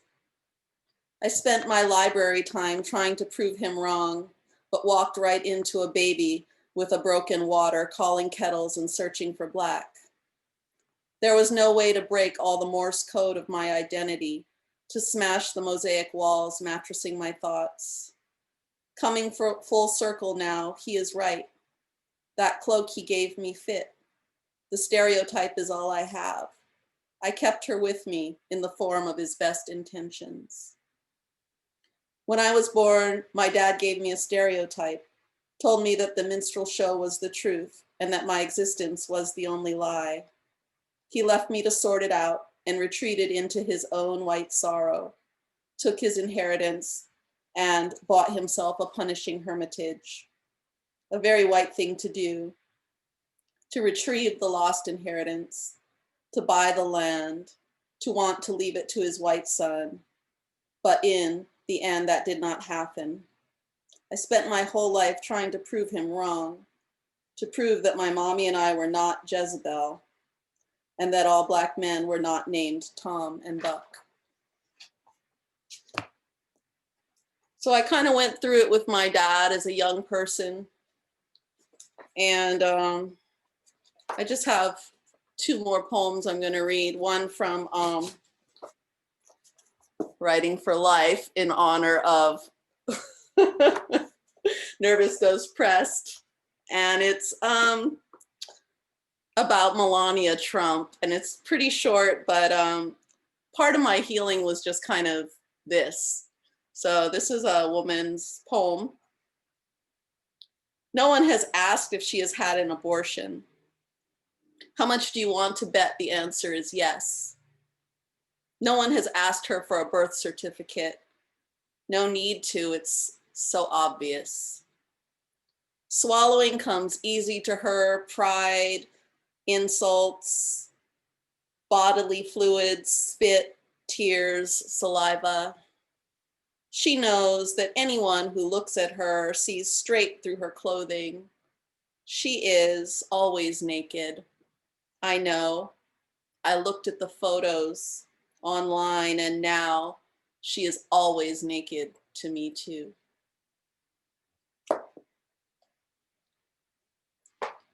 So thank you. My final poem is a healing poem. My dad lived in Hawaii for most of my life, and when he took ill, I went back to take care of him.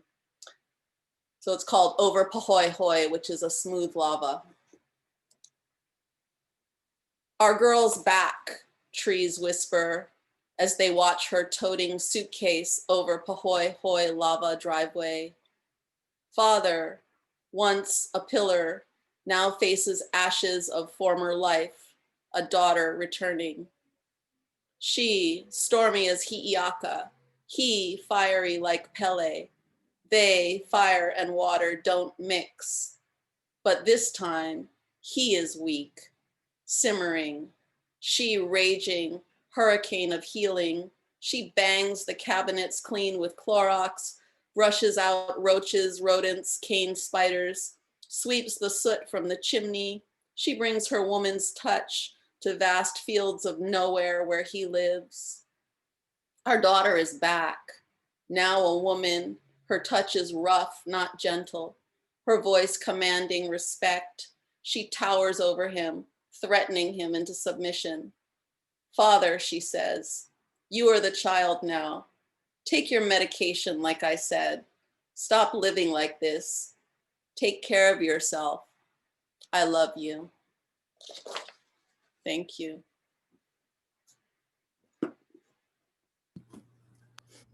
Thank you, Carla. You know, I want to say that Carla is not just, you know, one of my favorite writers. She's also one of my closest friends. And we went to school together, but not only that, we learned together, we grew together, we smiled together, and we hurt together. And I think that is part of what makes these events and everything just so much more powerful. It's not just a bunch of cool people together. It's a bunch of cool people who actually like each other together. And I think that's you know, the biggest difference. And you know, the idea of loss and trauma and that transformation into positivity and growth.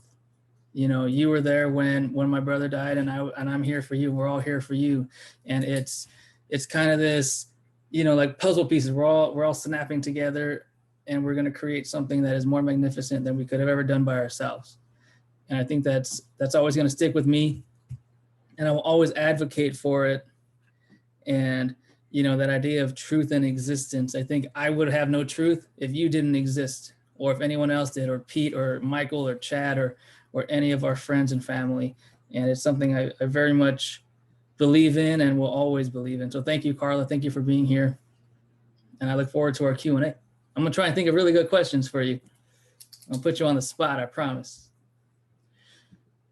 And to introduce our next speaker, Alan Aquino.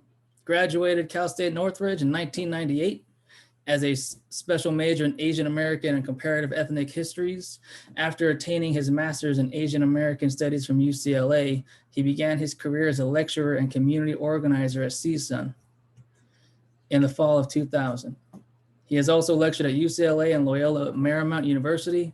A published poet and writer, Alan is the former president of the Filipino American National Historical Society, the LA chapter, and founding member of the Larry Itjong, you know, pronounce it for us, please, Foundation Through Education. The scholarship focuses on Asian Pacific American history, media, contemporary issues, pop culture, and literary arts. Alan, welcome and thank you. Oh, well, thank you all indeed very much. This is the first time that I'm meeting a number of you, and I really am humbled and tremendously honored to be here tonight. Just to even be invited to be with this particular company tonight it really is a tremendous honor for me. I am a member of the Ethnic Studies tribe over at CSUN. You know, I'm a warrior for the Ethnic Studies tribe, and you know, we're a collective family of not just Asian American studies. You know, we're also Chicano studies, Central American studies, Africana studies, American Indian studies, GWS, gender and women's studies. You know, we're all part of that same tribe. And right now, as I speak, you know, the president and his lackeys have been openly critical about critical race theory and ethnic studies, which to me means they're scared, and we're doing our job right. You know, because if you take the initiative to take classes with our ethnic studies family, you learn quite immediately how ecumenical we really are. You know, we are interconnected. On that note, I do want to wish everyone a happy Filipino American History Month. Indulge me. Let me explain. The Filipino American History Month was so declared by the Filipino American National Historical Society back in '92, and was declared so by the Congress and Senate of the United States back in 2009 under the leadership of President Obama. And the reason why October is Filipino American History Month is because it was in the month of October, respectively in 1565 and 1587, that Luzones Indios, or Indios Pintados, as the Spanish called us, brought Filipino slaves to their territories in California and Mexico by way of the infamous Manila Acapulco galleons. You know, there was a trans-Pacific slave trade as well, in which Filipinos and Bengali Indians were enslaved and brought to the American territories of the Spanish. And likewise, Nahuatl-speaking people were enslaved and brought to the Philippines as well. So to study Filipino-American history is to really study the cross-pollination of our peoples that has been going on for hundreds of years. We are so much more deeply connected than we realize. The year 2020 marks the 55th anniversary of the Delano grape strike of 1965, which led to the formation of the United Farm Workers Movement. And the co-founder of the UFW, alongside Cesar Chavez and Dolores Huerta, who I consider an honorary Pinay, honorary Filipina, was Larry It Leong. He was one of the chief catalysts of that movement. And I actually learned about Manong Larry in Rui Acuña's class in Chicano Studies. And when I was a kid, I would think that Filipino words like tita and lola were like Polynesian words, because, you know, we're a mix of Polynesian and Arab and Indian, and not so much Spanish culture, but culture by way of Mexico and Central America. A lot of our vocabulary is actually based in Nahuatl. And I do this presentation that blows the minds of my students, where I show how in everyday language and in everyday food recipes, our cultures are so deeply cross-pollinated as they have been for hundreds of years. So, you know, to study Filipino American History Month is to see the common root, the common rhizomes from which we all have influenced each other. So, you know, it's bigger than just being part of the same struggle. We really are part of the same history and family and heritage. And the more I study that history, the more I realize my connections with everyone else. Tia Chuchas has long been a part of my curriculum. I require my students to attend at least one community event. And Tia Chuchas, especially since, hey, you know, a lot of my colleagues in Chicano studies played a big role in, you know, the establishment of that magnificent institution. Yeah, Tia Chuchas events are always on my roster. And as a moderator for classes in the EOP program, the Educational Opportunities Program, a lot of my students are Black, Latino, and Southeast Asian. And institutions like Tia Chuchas is like medicine for them. And I'm just, you know, so proud to see how the influence of the Tia Chuchas community has taken root with my own students. So for me, one of the great joys is bearing witness to seeing how these crazy ideas of ours, they're not so crazy, they're pretty damn real. In fact, they're so real that the dumbasses in power right now are getting scared because we're doing the right thing. So why be cynical? Why be cynical? The strength we need is all around us. Anyway, I'm gonna read 2 poems tonight, and I'm a little nervous, I have to admit.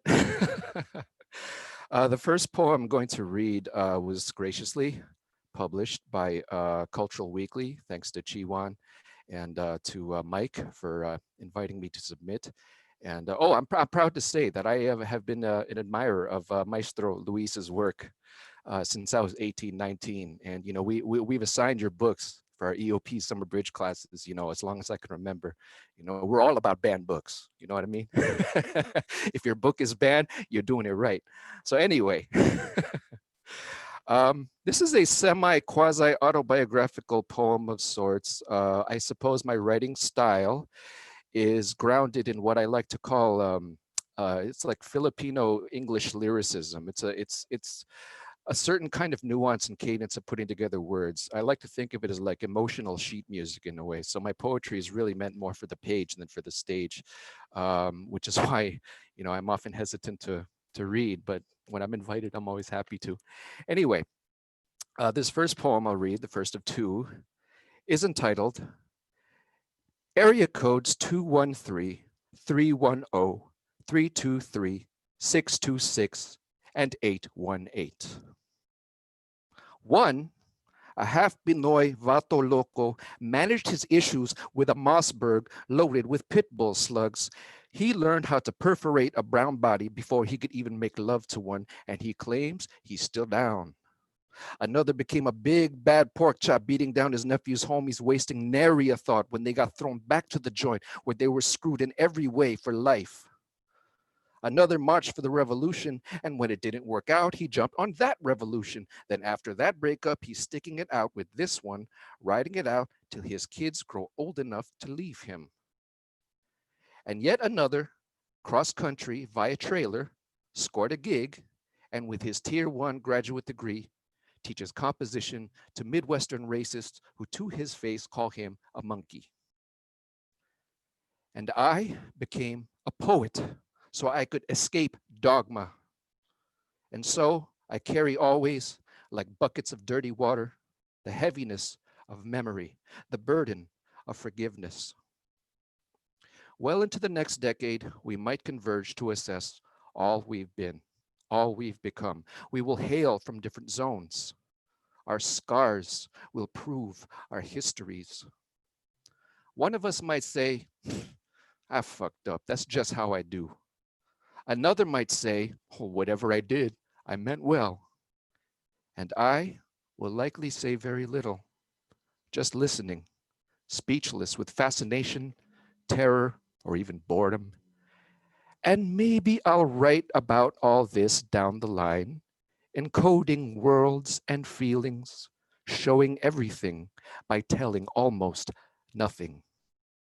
A day in the life.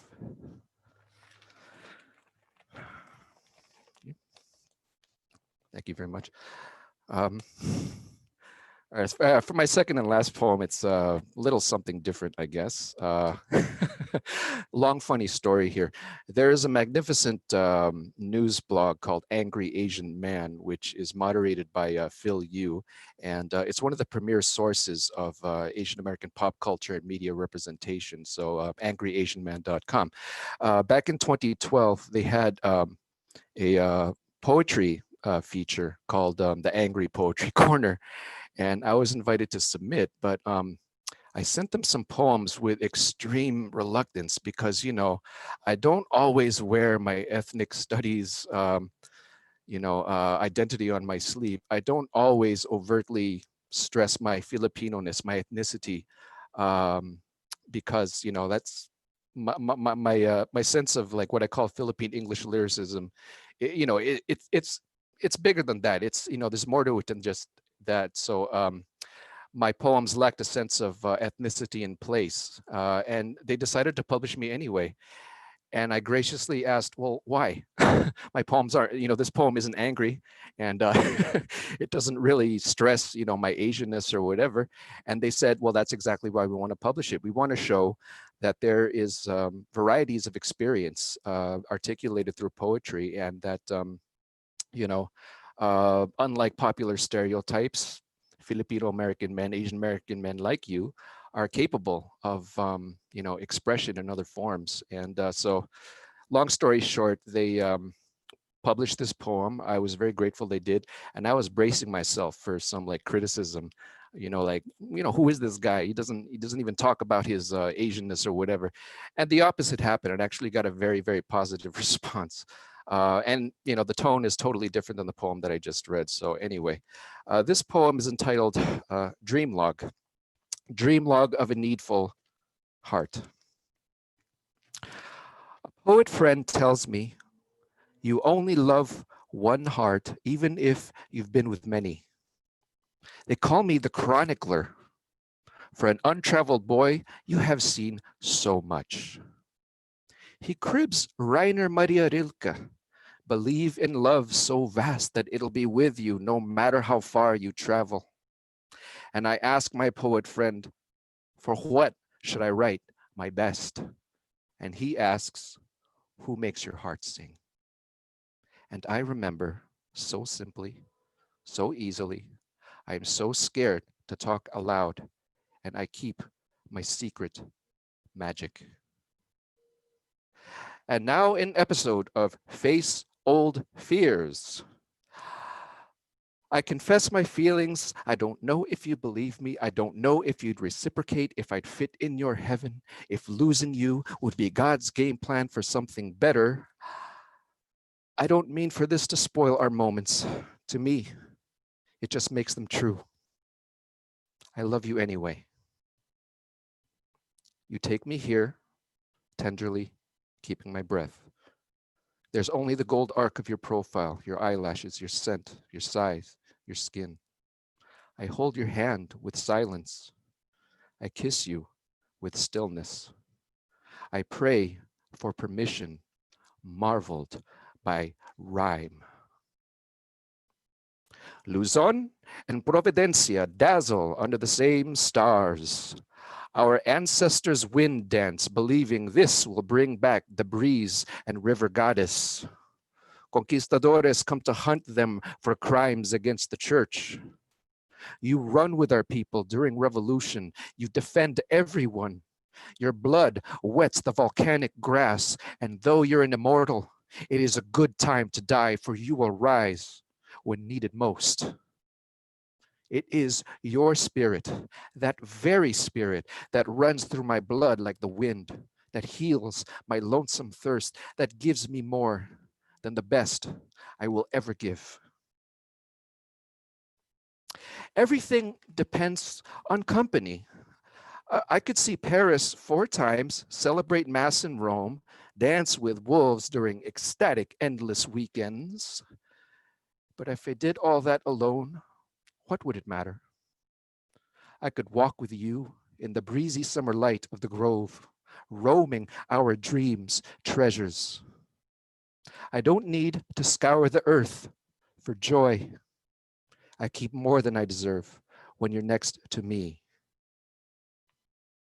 Awakened now, I gather everything I have learned. Possessions bring wealth to no one.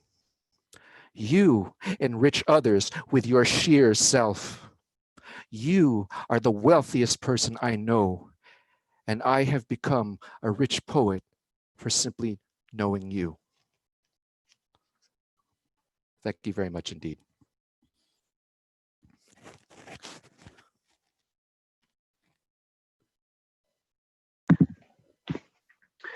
Alan, thank you so much. What a pleasure to hear from you. In doing a little research, I saw a YouTube video that was basically an interview done with you by one of your students, and the admiration he had for you was just so evident. And I can imagine that you're an incredible teacher. You do the different voices, you do the dramatic, you act it out. I think you might have even thrown some Latin in there. I think maybe 3 or 4 languages, the old Latin from like pre-Vatican II or something. Yeah. And I can just imagine that your class is incredibly dynamic, and it'd be a pleasure to be in your class. Thank you. Sure. Thank you so much. Our next speaker is Miriam Gerba, and her book Mean, which I would call a page turner, but I just read it on Kindle. I just got through it in about 3 nights earlier this week. In 2019, Oprah magazine, or O, called Gerba's work Mean one of the best LGBTQ books of all time. The New York Times described Gerba as having a distinct and infectious voice. She's a Mexican-American writer, storyteller, and visual artist. She is the author of 3 books, Mean, which I mentioned, it was from 2017, Dahlia Season, Stories and a Novella from 2007, and Painting Their Portraits in Winter, Stories. Her second book, Painting Their Portraits in Winter, explores Mexican stories and traditions from a feminist lens. She previously toured with Sister Spit, which is a lesbian feminist spoken word and performance art collective. She has also exhibited, as she is a Renaissance woman, exhibited at the Museum of Latin American Art, or MOLA, and the Center Long Beach. She has won the Edmund White Award for debut fiction from Publishing Triangle, and she was a finalist for a Lambda Literary Award. It is an honor and a pleasure to have you. Thank you so much, and the floor is yours.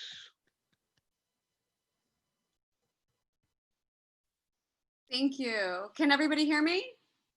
Yes? Okay, cool. Thank you. It is an honor and a pleasure to be here, to have been invited to this event. I have a great amount of admiration for everybody who I've been able to share this space with. And I would like to very much thank those who are involved in organizing and activism for the work that you do, for the tireless and often thankless work that you do. I'm gonna read one of the shortest chapters from Mean. Mean is a memoir that was published several years ago. It has been described as a work of true crime and also as a ghost story. Ooh. And I'm gonna read a section that takes place during my childhood. It's set during 5th grade. And to give some context, I grew up in a town named Santa Maria, which is in Santa Barbara County. To give a sense of wealth disparity in Santa Barbara County, Montecito is one of the wealthiest enclaves in all of California. It's where Oprah has a home. I think her water bill was something like $200,000 one year, right? And I live on the northernmost side of Santa Barbara County. I lived on the Mexican side. that was where I grew up. And the town where I grew up was pretty small. When I was a kid, when I was around 10 years old, the population would have maybe been about 60,000. It was primarily Mexican and Mexican American. Most Mexicans had roots in Michoacan or in Oaxaca. And I went to an elementary school that had bilingual classes.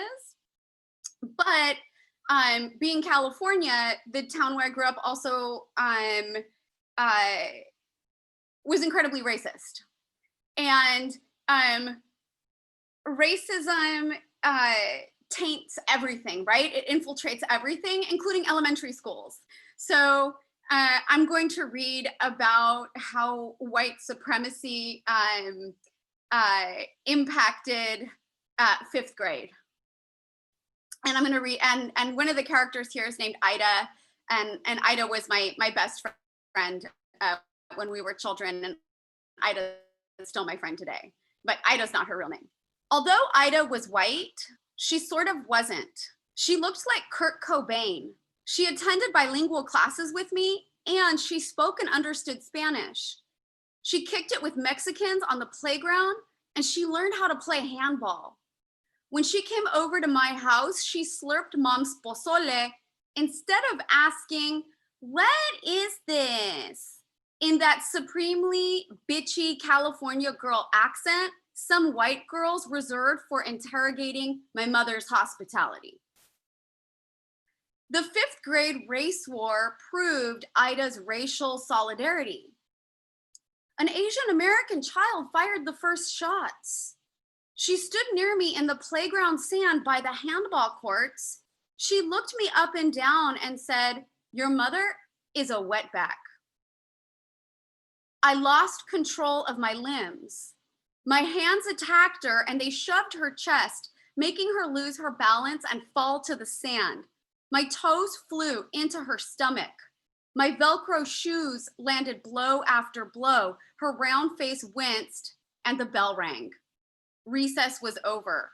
I quit kicking. She ran away crying. She didn't tell any grown-ups what had happened, but the 5th grade girls balkanized soon after. White girls from the English-only classes refused to socialize with girls from the bilingual classes. Looking at the jungle gym and tetherball courts. Do you guys remember tetherball? Do you guys okay, tetherball was dangerous. Okay, looking at the exactly, looking at the jungle gym and tetherball courts, our segregation was clear as melanin. Clusters of girls named Lupe played together. Clusters of girls named Michelle played together. Lupe's and Michelle's did not mix. The playground felt dicey and volatile. From the jungle gym bars, a dangling white girl, Amy, called, "Go back to Baja." Her taunt seemed aimed at both Ida and me. We paused beside the merry-go-round. I turned to Ida. Have you ever been to Mexico? I asked her. Ida shook her head. No, she answered, but I'd go with you. You would love it, I told her. The food is really good there, and my uncle got his head cut off by a bus. The cockroaches fly.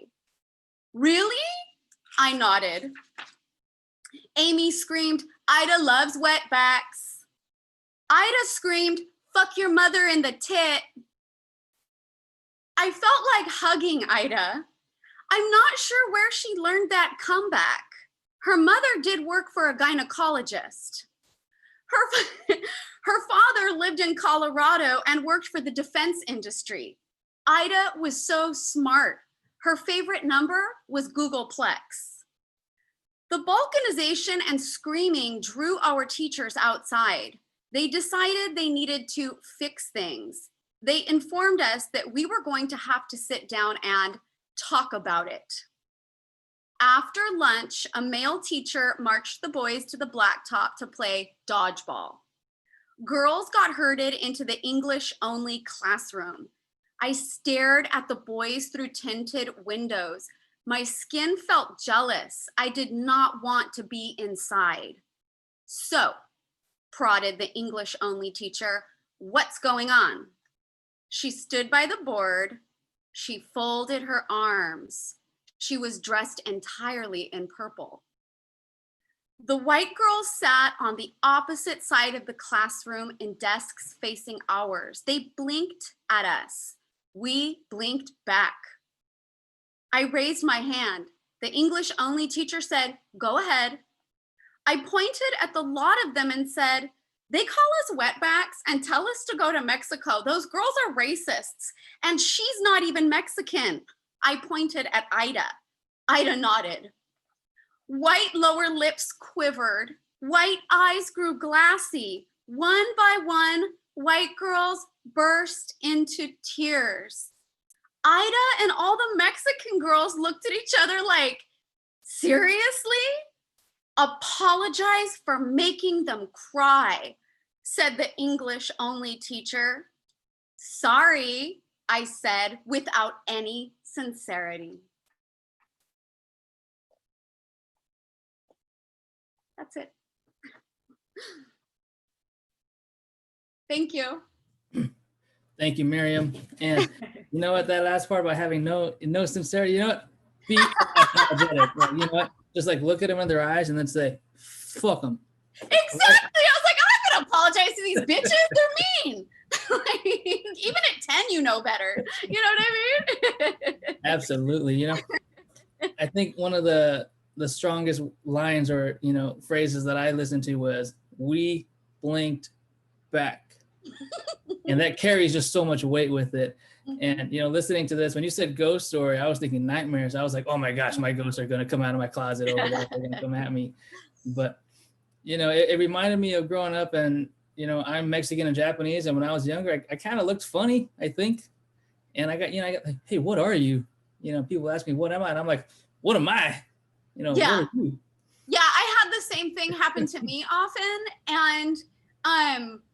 And I would answer, eventually I figured out, oh, they want to know my ancestry.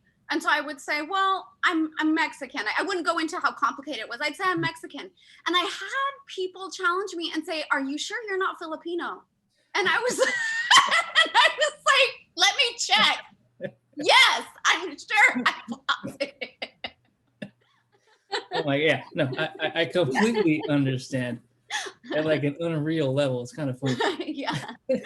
But thank you so much for sharing. And our next speaker, I'm sad to announce it's our final speaker before our Q&A, but I'm happy to introduce him.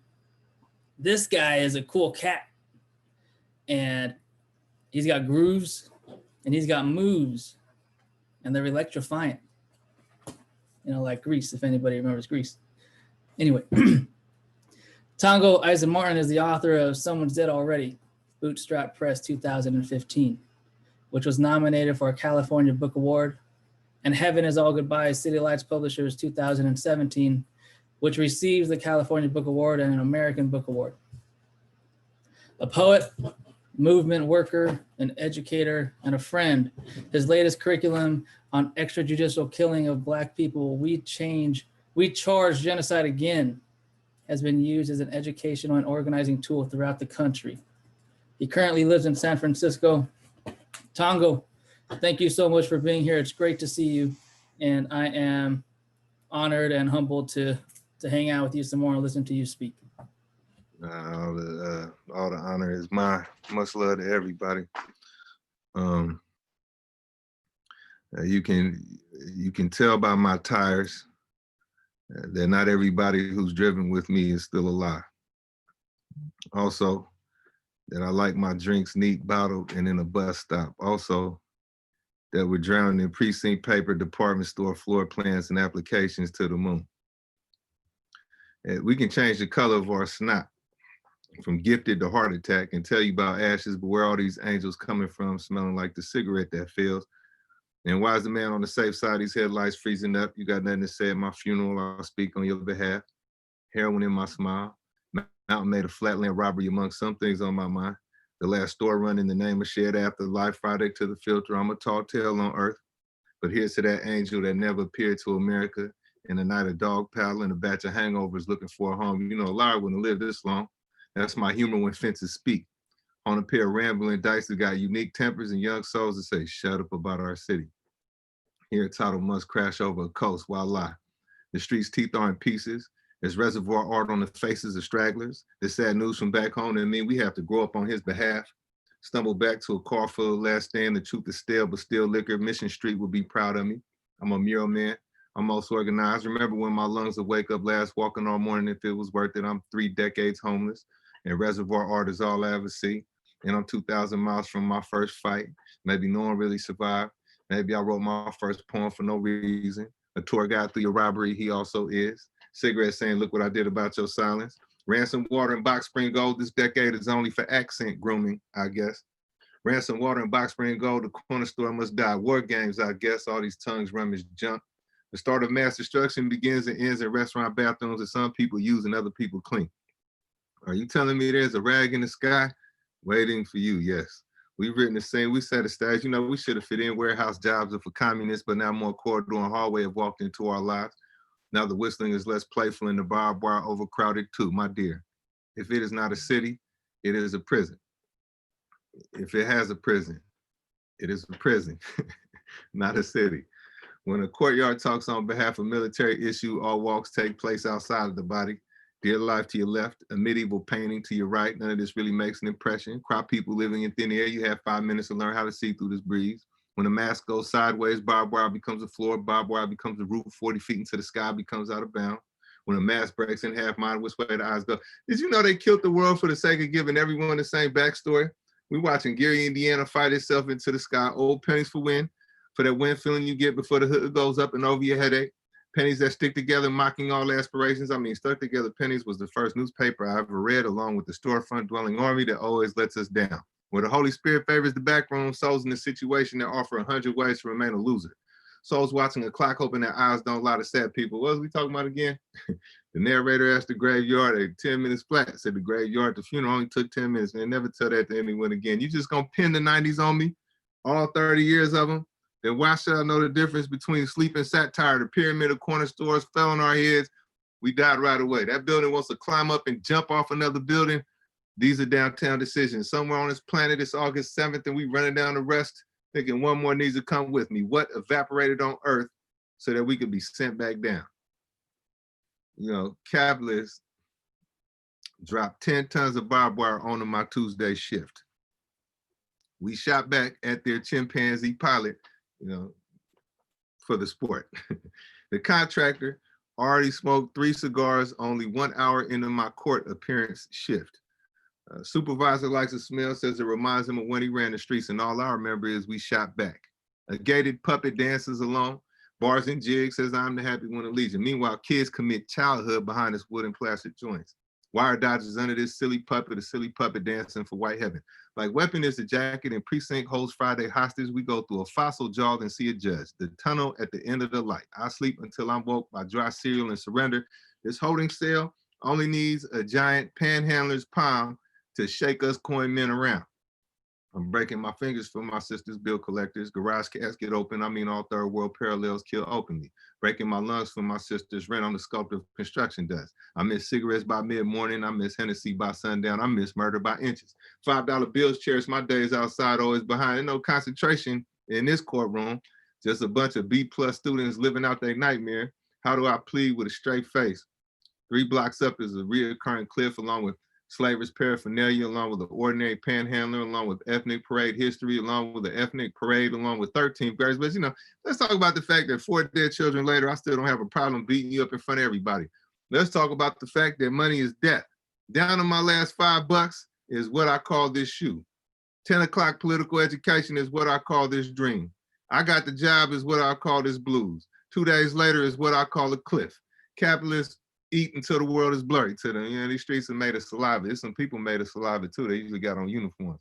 While a crazy man spins round and round trying to make a record out of this mass production jungle. Hey, maybe I'll join them. Count cash and cry. These streets are made of saliva and white sheets are worn by a building in which kids are supposed to learn how to read well. White sheets on the highway too. You know, another mayor needs their head on a pike. One down is just one down. But if you tell all this to the masses, your teacher will pipeline you. They told me I was jewelry, or they told me this was jungle. Well, maybe not jungle, more like 50 machine guns planted in the ground. It's raining faces again in California. What does it say about heaven? What does it say about the people you killed? Waiting lines got so exhausted, a million minds dropped all these faces at once. If the fascists can read the lips of a giant talking in his sleep, we might as well make our demands in prison letters. Today was born the most important trigger finger in the world. Today I begun counting down the pages between now and a pile of books. By the time I'm in Chicago, is gonna walk out of Chicago one day. Babies will drag street signs like old toys. Today, the most important letter left prison. Babies will laugh at flags like faces that have disappeared. Maybe I'll join them, but for now, these streets are made of saliva and we raise half full glasses to the basements that meant nothing and the working poor who live there. We get shot, we get white sheets on California, where the kitchen table like to talk as much as the walls and romance on the porch consists of hard residing. I mean, this picture characters talk, spit, and know that they hard to kill. The kitchen table knows this. The porch is almost convinced that one down is just one down. This town is coming to town. A fucking circus watching itself. Half distracted, half suicidal, thrilled children dressed as cops, thrilled children preaching and policing and intaking and hiring and snatching your money. This town's coming to town with tough trade march to follow. Today, I watch capitalism walk on water and people play dead so that they could be part of a miracle. Right on.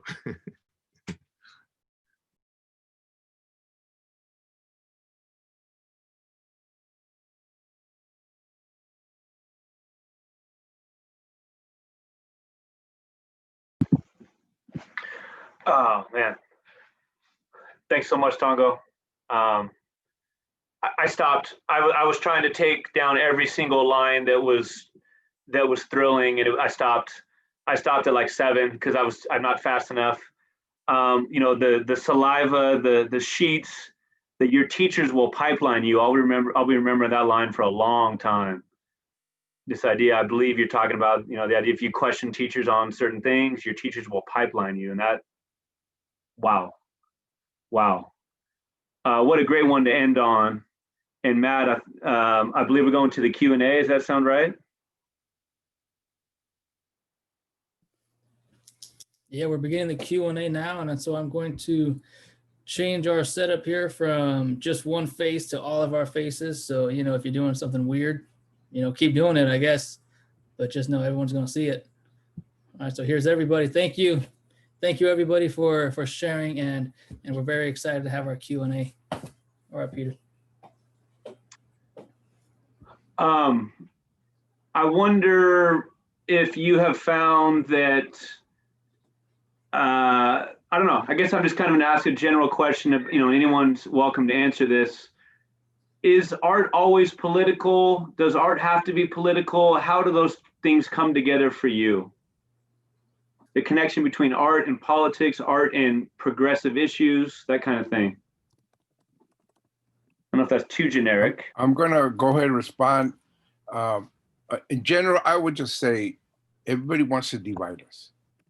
We're not divided people. I'm not a divided person. I am personal, political, cultural, non-cultural, I'm emotional, non-emotional. And you know, when people start dividing our language and our words and our stories as if this is too political, they're just constantly separating the beings that we have. So I have to say that I don't even have to have that argument. I write what I write. Sometimes it's totally about the system, totally, you know, and then sometimes it's about other things, but guess what? It all is united. You know what I'm saying? An individual means you're not divided. And that's what I would like to just say, where it's united and you can't separate it. And I'm tired of people constantly finding ways to do that. I think we just have to be who we are, real, authentic, and true. And then it'll be political just because that's what it is.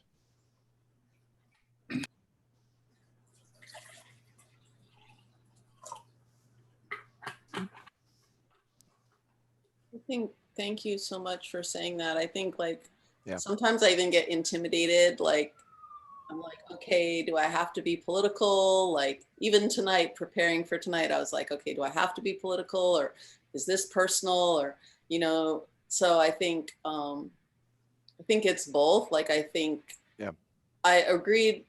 Oh, I can't remember. It was earlier tonight. Author of The Moth. Tell me her name. Viramontes?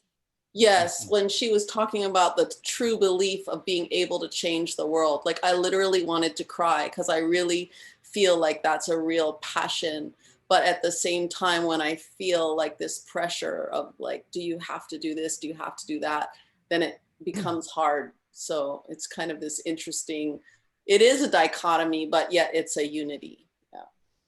Mm-hmm.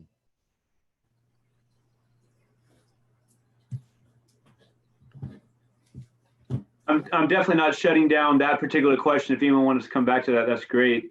Kind of piggybacking a little bit, you know, I know Luis, and you know, I definitely want to give a shout out to Trini. I mean, your wife is a force of nature. She's incredible. Mellow, maybe, you know, soft spoken, but just incredible the work she does as well. But the kind of work that you do at Tia Chuchas, and a lot of us on the panel are doing, is how do we make it so that art is not a luxury? How do we make it so that everyone, way more people, way more kids have that opportunity? I'll go ahead and answer that, but I think others should say something too. Listen, the way I look at it is that, again, I said it earlier, to be a complete human being is to be a complete artist. What capitalism, all those systems that we have has kept that away from us. Now everything has to be done for the profit, the bottom line, some corporation or something. If you're even trying to be an artist, to survive, you have to have somebody give you the kind of money to make it. You just cannot do it just because you're a human being. And I think that's what we're getting to. That's what I'm trying to get to. To me, the art is a whole healing, powerful, endemic to who we are. And anything that takes that away from us has just colonized us or enslaved us or made us forget. We have to remember again who we are as human beings. I think with the discipline of poetry, you know, I quote one of my community colleagues, Napoleon Lustra. He said, you know, poetry is like, it's the most democratic of art forms. You know, not everyone knows how to play an instrument or paint or whatever. Everyone has some kind of command of language, and everyone has a voice. And knowing that is, you know, that's more than enough to get started. And, you know, it's not hard to organize poetry readings for young people, even if they're just like intimate affairs. The fact that you can do that really plants the seeds in, you know, young people especially. And, you know, like Carol Hannish said, you know, the personal is political. And what I did a lot of my thesis work on poetics, specifically Filipino-American poetics, but what I've come to discover about the nature of poetry is that it's not just about committing to a page, it is the art of daily living. You know, it really is the art of daily living. And our ancestors, wherever they trace their origins, poetry was a hardwired fact of everyday life, from oral tradition to the written word. And, that's a spirit that we keep alive today. And, I think we're raised to regard poetry as this kind of like elite art form, when in reality, I mean, like I said, it's a lot more democratic than we realize, and it's so much within our reach and access. And when you encourage young people, to use that voice, it changes the world ultimately, I think. Yeah, I wanted to add to what you were saying that, like, for me, writing is my way of figuring out the world. Mhm. And if I'm unable to write, I can't figure out my world. And so a mathematician might have numbers at her disposal. I have letters. And when I sit down to work through a piece, I'm working through a problem in the same way that a mathematician is working through a problem. I'm just working with different material. You know what I mean? Yeah. And I think, frequently when I make that analogy to people, it finally clicks for them why writing seems like such a compulsive art form.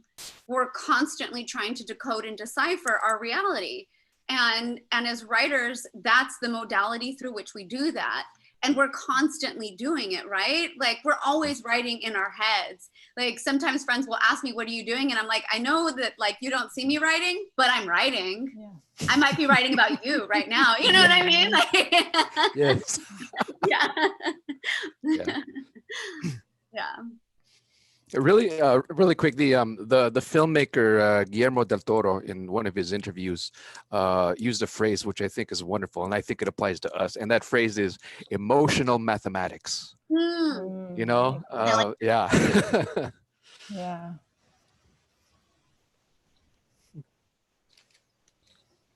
Yeah, I wanted to build off of both of those comments and try and think of a question for everybody. And the idea of voices, and I'll come back to that, but what Miriam said about math, and, before I got into English, I was an architecture student, and I was drafting, I was in construction, I was doing all this cool stuff with, really, really precision type of work. And even that influenced my writing. And the, designing, rooms and new builds and different construction documents, I'll take that line work and then turn it into line work, but in a poem. And so I think it's really cool that all of these different modes and forms can influence each other and inform each other, and how we think and how we speak and move through our experiences and into each other's experiences is so powerful.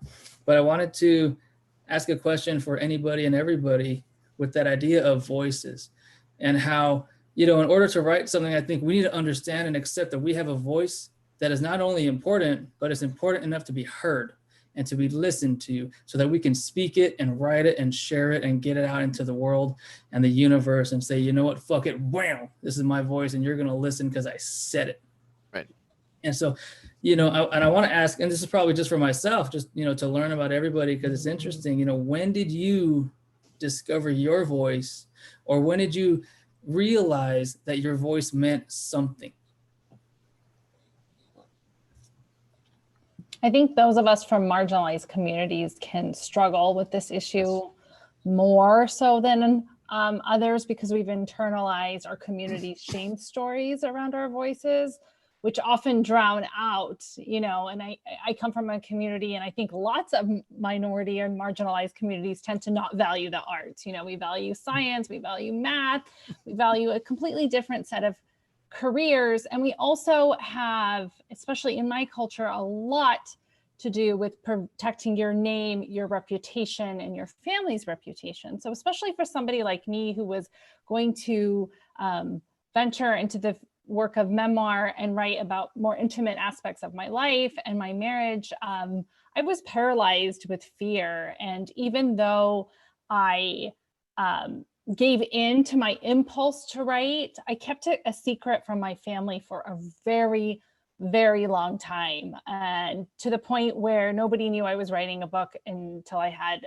the book deal. I was publishing little things and just dismissing it and playing it off like, oh yeah, I'm just writing these small pieces. But I didn't let on that I was doing this much larger work, and I only included my husband in that. And the silver lining, and what I'd like to share with anybody who might be in that space right now listening is that I was pleasantly surprised by my community's reaction, to the point where I almost felt more shame that I had written them such a shame story and that I had put so much on them.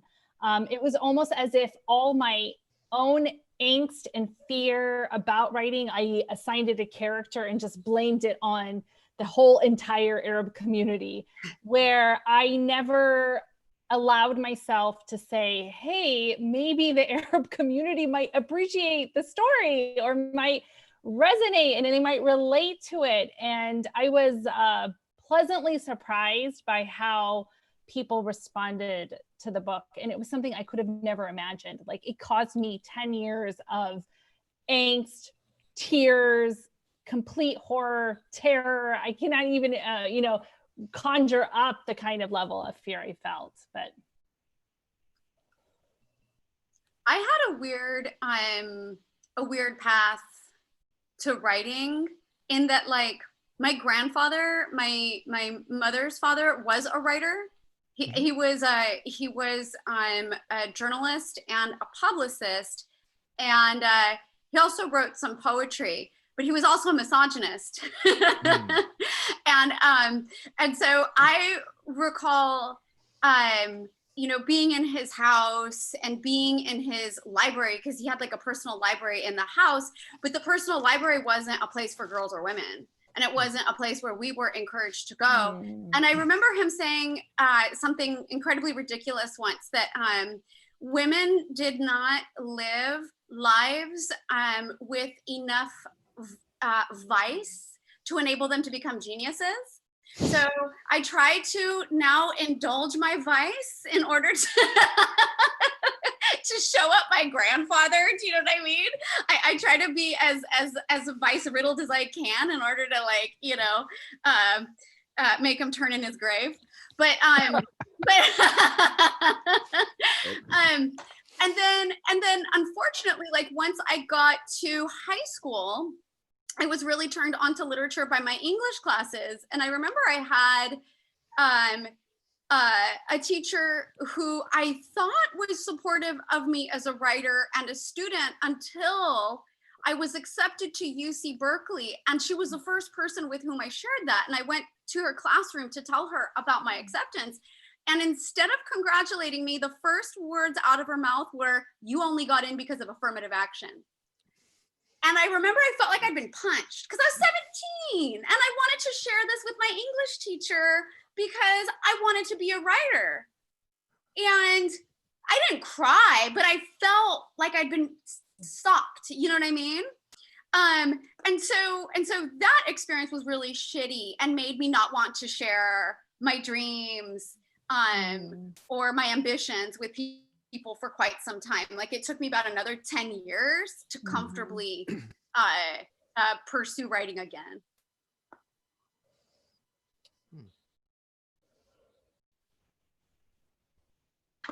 So one of the questions that was, I'm not sure on which of the 27 medias were on that it was posed, but the question is for anyone and everyone: when you write, do you consciously think of a specific audience? Is your work geared towards whomever?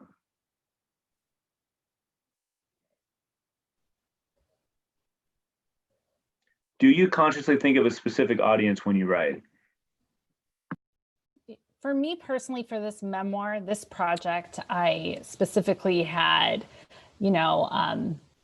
other young Muslim women that might have gone through a similar life experience. I was writing about how, like, reconciling Western romantic expectations with the kind of more traditional marriage that I had. And I was older at the time when I was writing it, and I was writing it from the perspective of being a younger woman looking back.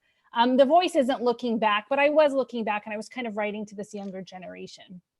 I really thought that what I was trying to do was,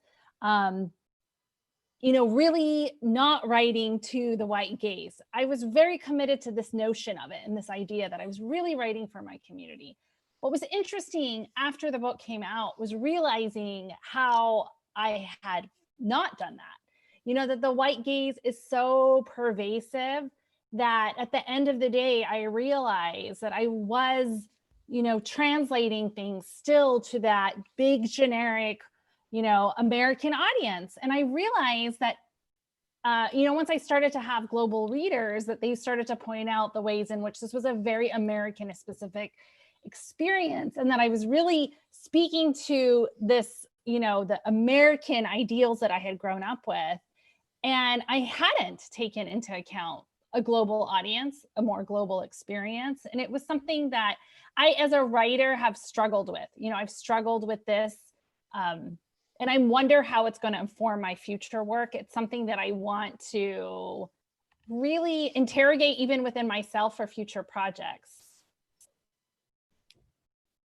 Let me just add that I would, I thought real early on in my writing, and I was writing in juvenile hall and jails when nobody else was doing it. I was on Murder's Row at 16, and I asked somebody had a pencil and a paper. I says, give me some, I wanted to write. I really knew that I wanted to write to the world. I couldn't tell you what that world was, but it wasn't just internal, I'm writing for myself. I was so pissed off that I wanted to tell this story. I had been abused as a kid, sibling abuse, and then my mother, pobrecita, I love her dearly, but she used to beat the hell out of me. And then I got beaten down by the bullies, you know, because I was a very sensitive, imaginative kid. I used to want to play with dolls with my neighbors and my sisters. That's like the worst thing you could do. One day they walked down the street and they saw me. These are little homies, and oh my God, I was 9 years old. They beat the hell out of me. They cracked my jaw. In fact, it's still messed up from that. But I made a promise that I would never again be on that floor. And unfortunately, it mutated me. I didn't care about the sensitivity. I didn't care about the imagination. This is why, even though I was on heroin and I'd stolen everything, mostly what I was in jail for was stabbing people, shooting people, or fighting with cops. I was constantly raging, and that became my language. And so what is powerful to me is finding the words. The words finally became the way that I could fight. You know what I'm saying?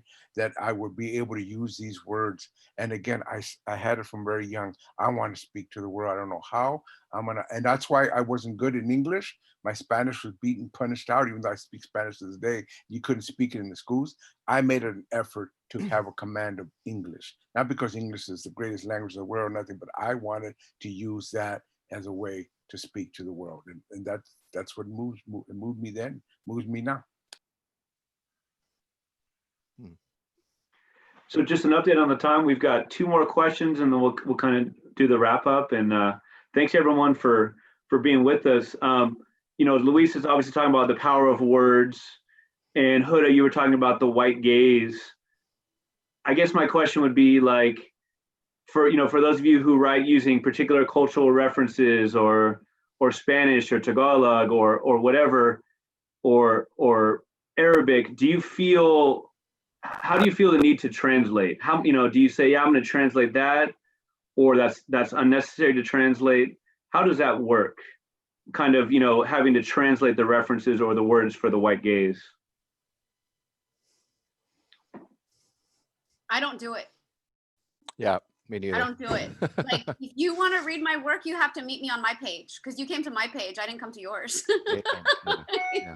What, Miriam, is it literally the first page? Or I think it's the first chapter where you have that incredible Spanglish paragraph. Am I right? That is really early on. Yeah, and that was intentional. It was like to let the reader know, like, this is where you are. If you want to stop, you can leave now. Because like, it's only going to get Spanglishier from here.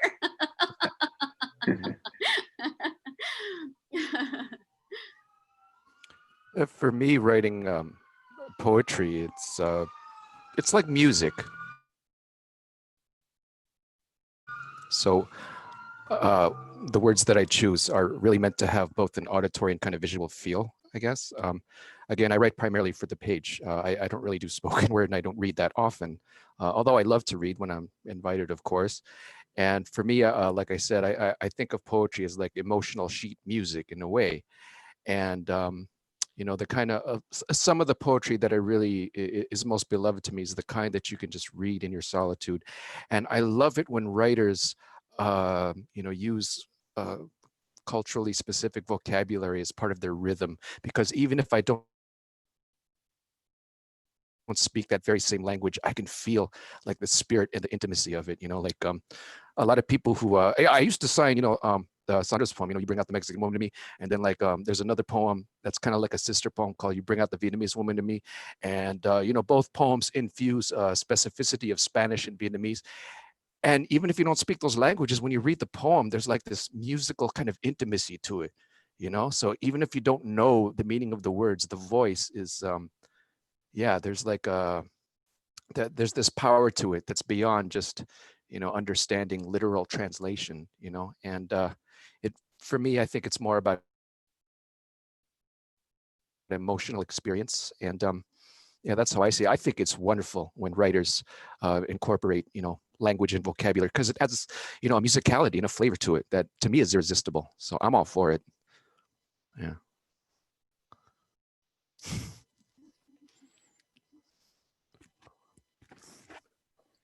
I kind of feel like I'm always translating my experience. Like that's what I'm translating more than specific words or references, like as a woman or as a person of color or, whatever, as someone who suffered a loss. I feel like I'm trying to translate that experience. And that's the work. And then I feel like when I listen to all the work, especially like here tonight, people translate their experiences, some more literally and some more abstractly. Like Tongo's line, they told me I was jewelry. It's always like meaning something else to me. Like tonight, I was like taking that as something like as me, like I'm jewelry, but translating that for myself. So I feel like that's where the translation work comes for me.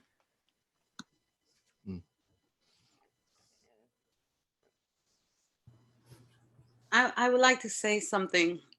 I'm not a writer, and I think I am not. I just sent to all of you in an email my first poem that I ever wrote in a Chicano studies class.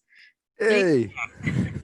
Please, there's two more, but that was my first one, and let me know what you guys think, and ladies also. I don't know, I'm not a writer, but one of the things is that I do feel you through when you're telling the story, when you're speaking, even with Tongo was saying, pushing another building, a building pushing another building. It was like, very powerful to me, the words, de la tía que le llamaban loca, that to me, that resonates with my family, my neighborhood, with everything that I do. So with that said, I am always translating.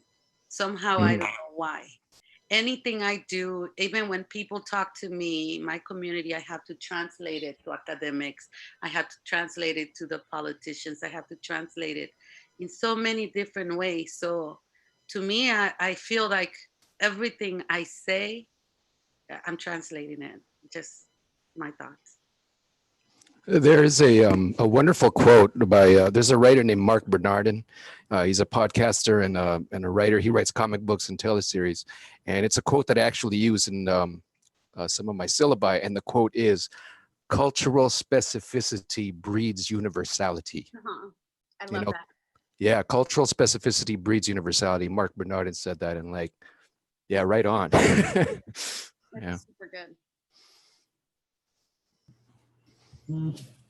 I just want to say before our final question that, we are all jewels and jewelry forever. And so this last question, the only reason I ask it is because it's been on my mind in my classes. We've been speaking about this idea of entering the arena and being seen. And, we all want to write the best thing ever or sing the best song ever or create the best dish ever. But in order to do that, well, we have to do it first. And then there's this idea of being too vulnerable or too afraid to even begin. And it's not going to be anything if you don't do it. There's the equal chance of being negative or positive, but there's also the equal chance of being positive. And for whatever reason, we always lean towards the other side.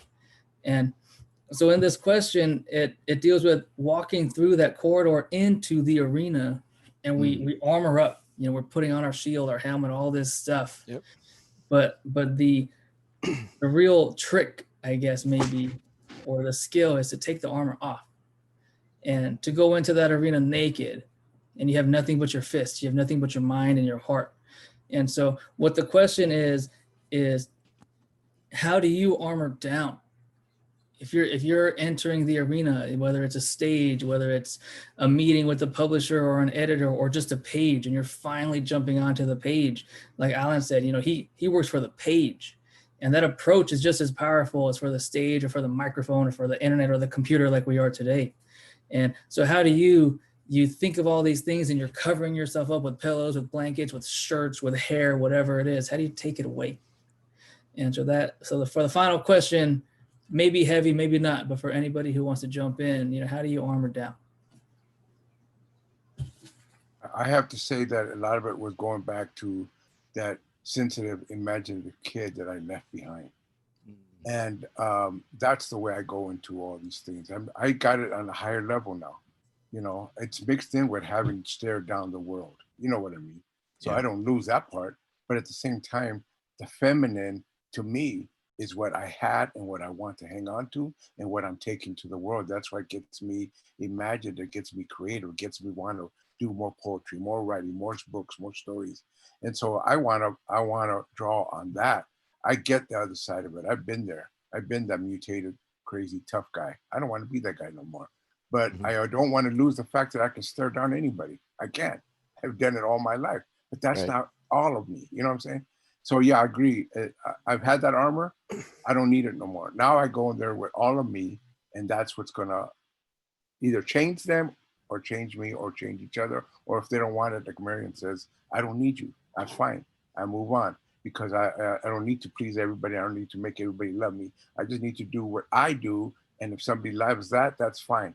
And that's, my book gets banned, you know, and I can't even get in Hollywood. I just say really quickly, I spent 27 years trying to get in Hollywood. Hollywood doesn't get it, is not going to get it. They're not going to want to get it.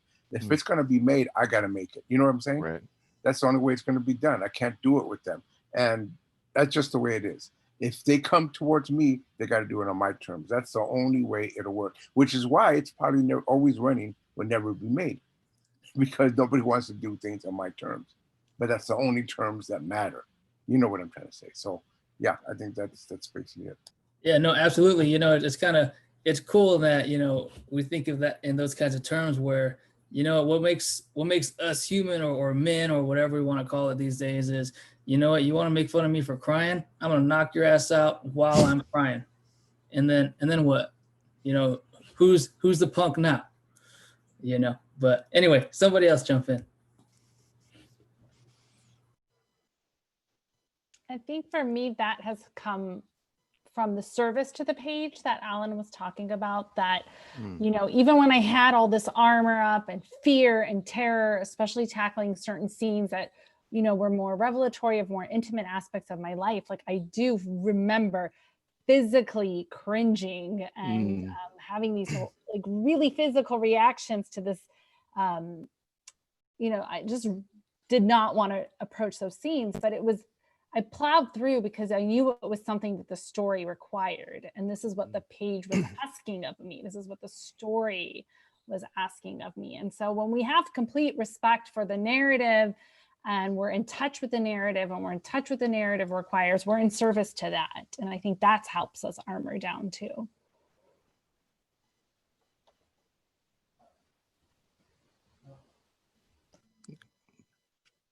Yeah, vulnerability is courage, I think. You know, that's not a weakness. That's a tremendous sign of strength. And, you know, it takes a lot of strength and conviction to take that armor off, so to speak. You know, but it's also, I think, a tremendous sign of strength because, you know, you have a spirit that can transcend fear, you know, by facing it head on. And yeah.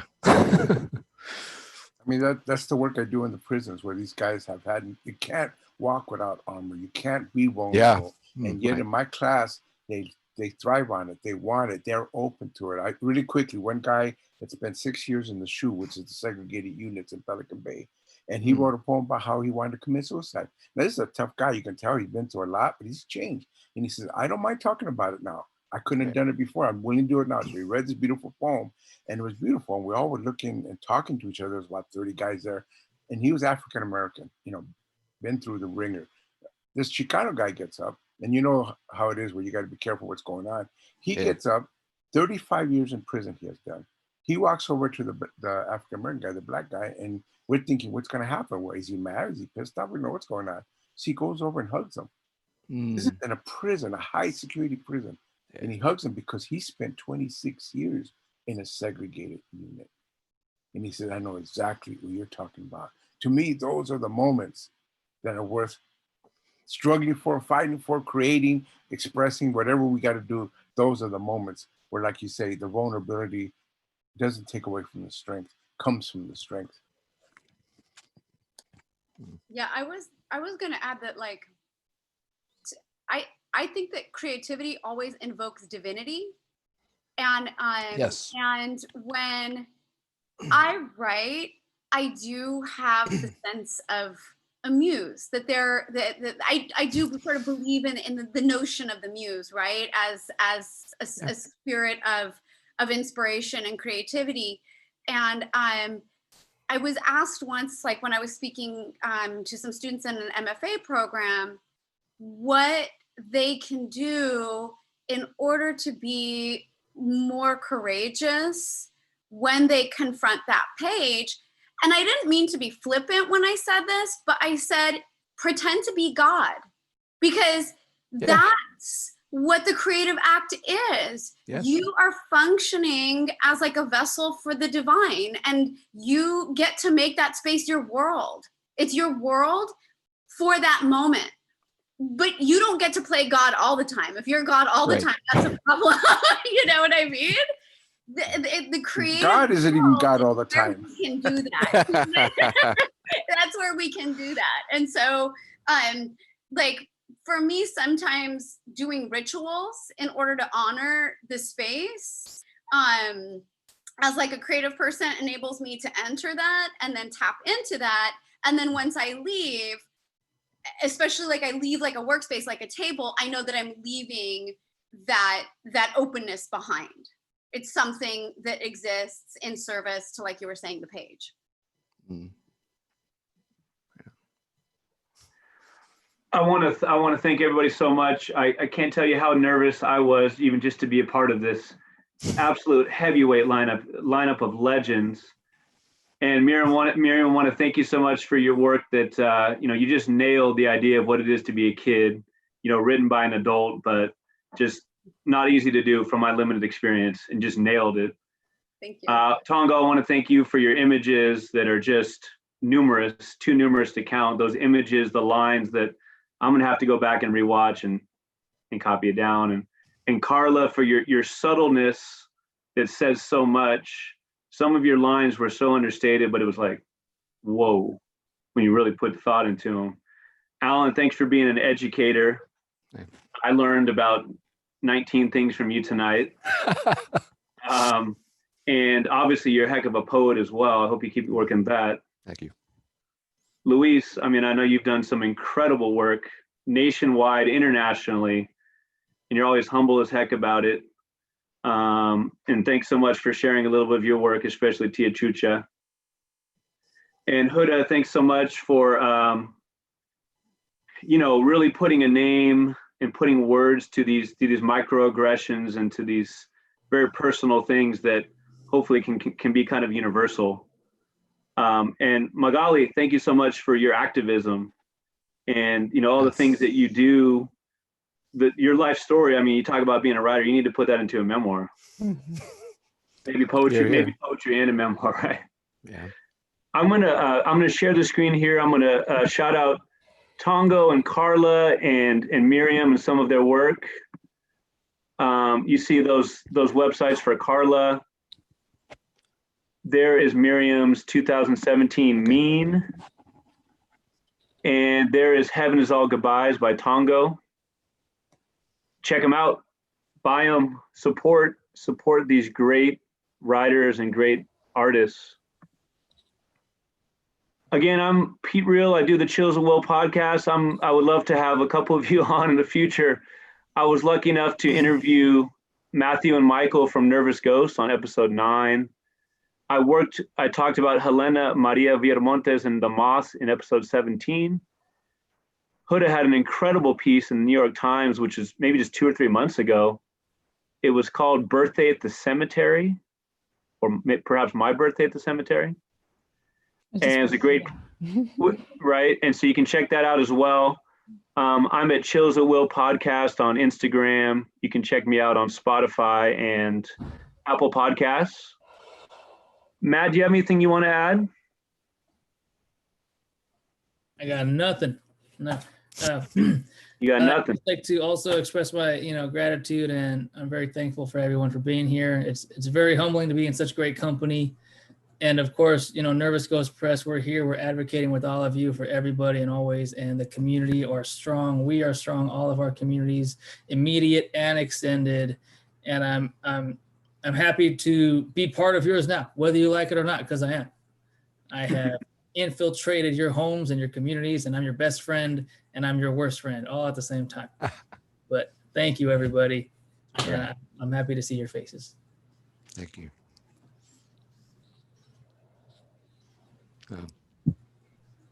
Good night.